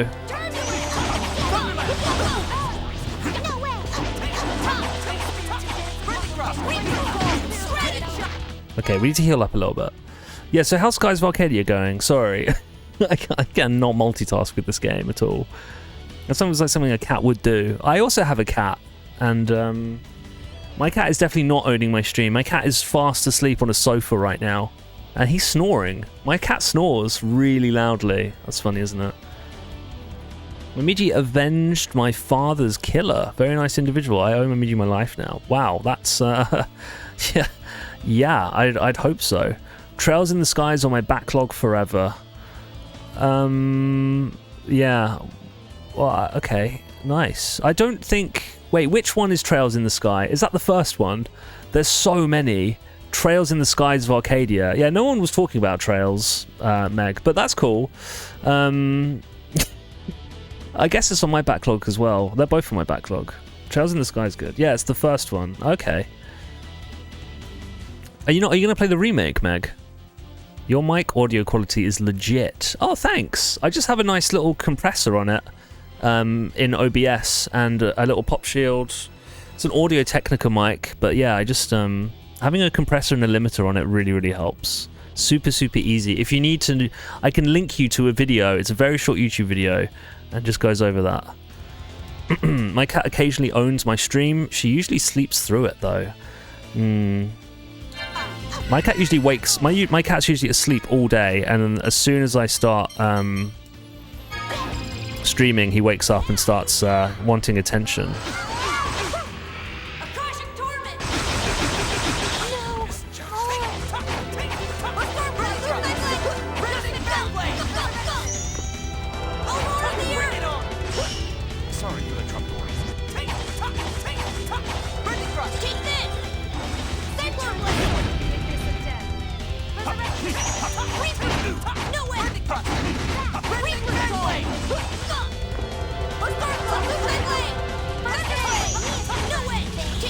Uh-oh.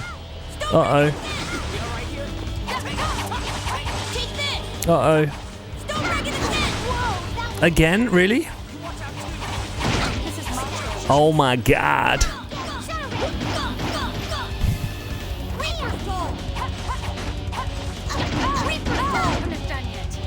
I'm gonna need someone to resurrect me, please. Do we have a life bottle? We do. Okay. I'll kill you. You okay? Thanks for the help. Take this. Uh-oh. Uh-oh. We can do this. We can do this. We can do this. I think. If I just run around a little bit. If I run around, if I just keep running, we might be okay. We're gonna need to give like an elixir or something to our healer. Max TP, here we go. Here we go.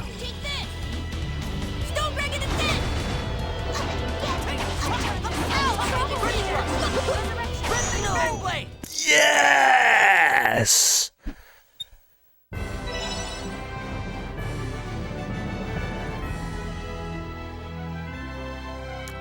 Let's go. Come on! Arcade is pretty fun, and you're like 5.5 hours in. Nice! Okay, cool. Oh, that was so clutch.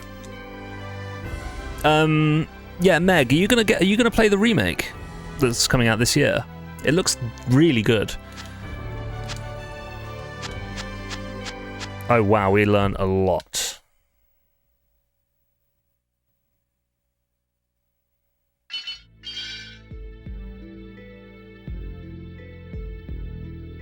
Thank you, thank you.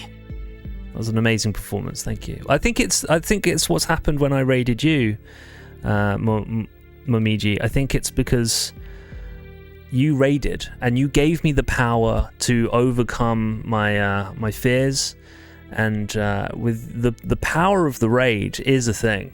You know, I think if you hadn't raided, I'd be dead right now. So thank you. Thank you.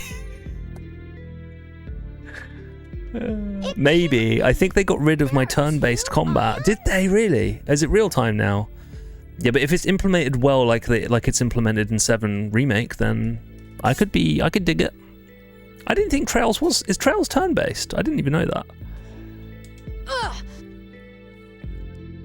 Just as I thought. Momiji, if you need to raid and run, totally understand. Self-care, post-self-care, V important. The raid was the answer. Yeah. Yes, except no. What? I have the power of Momiji and anime on my side. Thank you, Sen. That was exactly what I was thinking. Wait, what do you mean also? You mean yes, but also no. In relation to the turn-based combat. I'm Phone Master Ion's 7th replica. The final one. Wait, what? He's a replica? You're a replica? No way! Ion! Everyone's a replica in this game. I'm sorry, Anis. It's only been about 2 years since I was born. You're 2 years old? What? 2 years? That's when I became one of your guardians. Wait, was Arietta reassigned because you didn't have any memories of the past? Yes, the original Ion was sick, near death. This is huge spoilers, by the way, for people who haven't played Tales of the Abyss and are thinking about playing Tales of the Abyss. Run away now. But there was no successor, so Mose and Van used Famicry. Although I've been playing this for 40 hours and I still don't really understand what's going on, so, I mean, you might be alright. You had the closest abilities to the original, unlike us trash. Don't call yourself that. That's what I am. My powers were weak, so I was cast alive into the mouth of the Mount Zalejo volcano. A replica that can't serve as a replacement is nothing more than garbage. In Daybreak, it's a hybrid. Ooh, I do like a hybrid. Don't say that. We may be replicas, but we're still living beings. I'm not interested in the naive babbling of a replica who has people who need him. Don't talk like that. Escape from here with us. You and I are the same.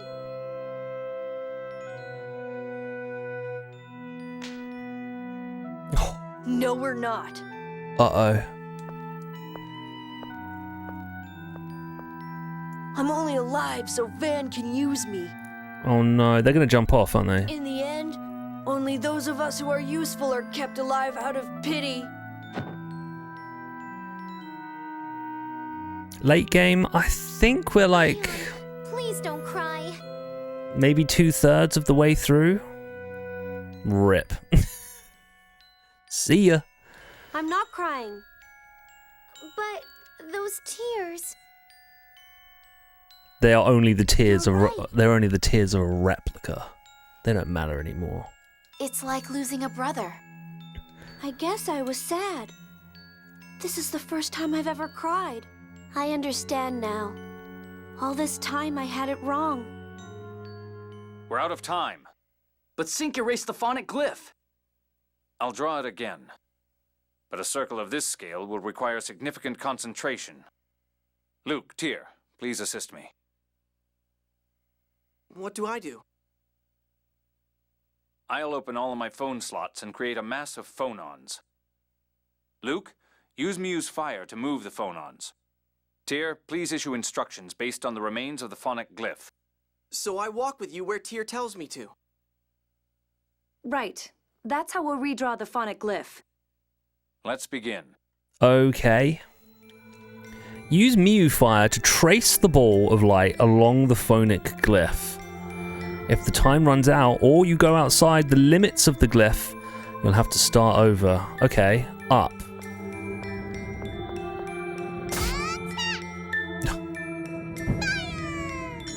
Up, okay. Keep going up. Keep going up. Uh-huh. Oh no, yeah, I can see it. I see it.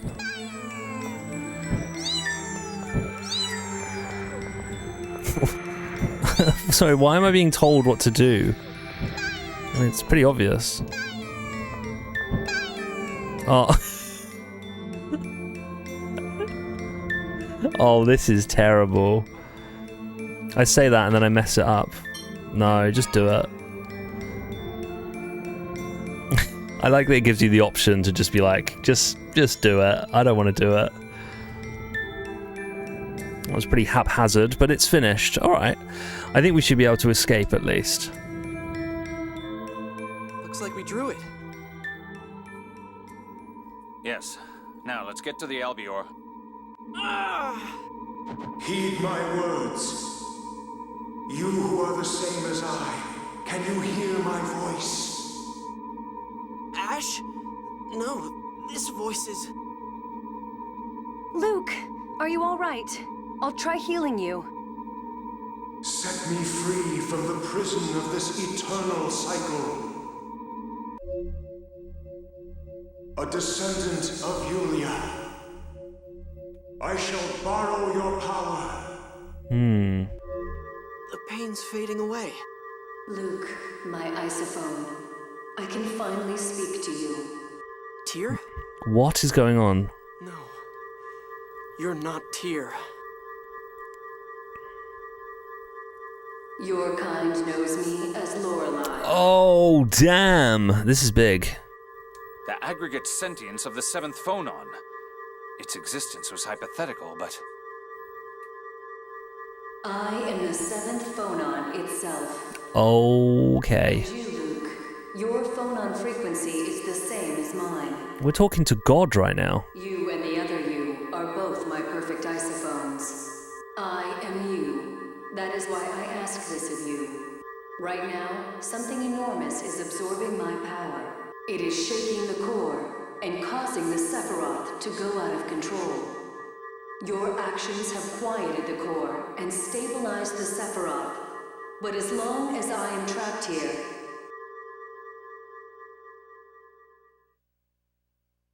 Tyr! Tyr, are you okay? I'm fine. I just feel a little dizzy. What happened? It's dangerous here. We should get to the Albior now. Okay. We So made it. Lorelei exists. Interesting. Okay, before we press on with this cutscene, I do need to just take a very quick ad break. Apologies for the raiders who have just come in. I can't snooze the ads anymore, so I'm going to need to do a quick ad break, and then we will continue with this cutscene. I'll see you in 3 minutes. I'm just going to get some water, and I'll be right back.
Okay, we are back from the ads. Thanks for sticking around. Hello, hello, hello. Tyr, are you feeling okay? Yes, I feel fine now. I'm still worried. Your body was suddenly taken over by Lorelei. You should have a doctor examine you, just in case. I had ads on my iPad, but not my phone at that time. That was very strange. Yeah, that is weird, isn't it? I bet we could get a thorough examination in Belkend. Wait, am I on 2 screens right now, Meg? That's cool. More screens. I hope the Oracle Knights aren't there. You're telling me I'm only on 2 of your screens right now, Meg? That's ridiculous. At this point, I'm sure even Duke Fabre has cut his ties with Van. We can find out if we ask the governor. Oh, you're both okay. Hello. My voice cracked. Hello. Wow, that's really intense. Now you really just started sweating out of nowhere. Let's go. I'm worried about Tyr. The pressure's on. Okay.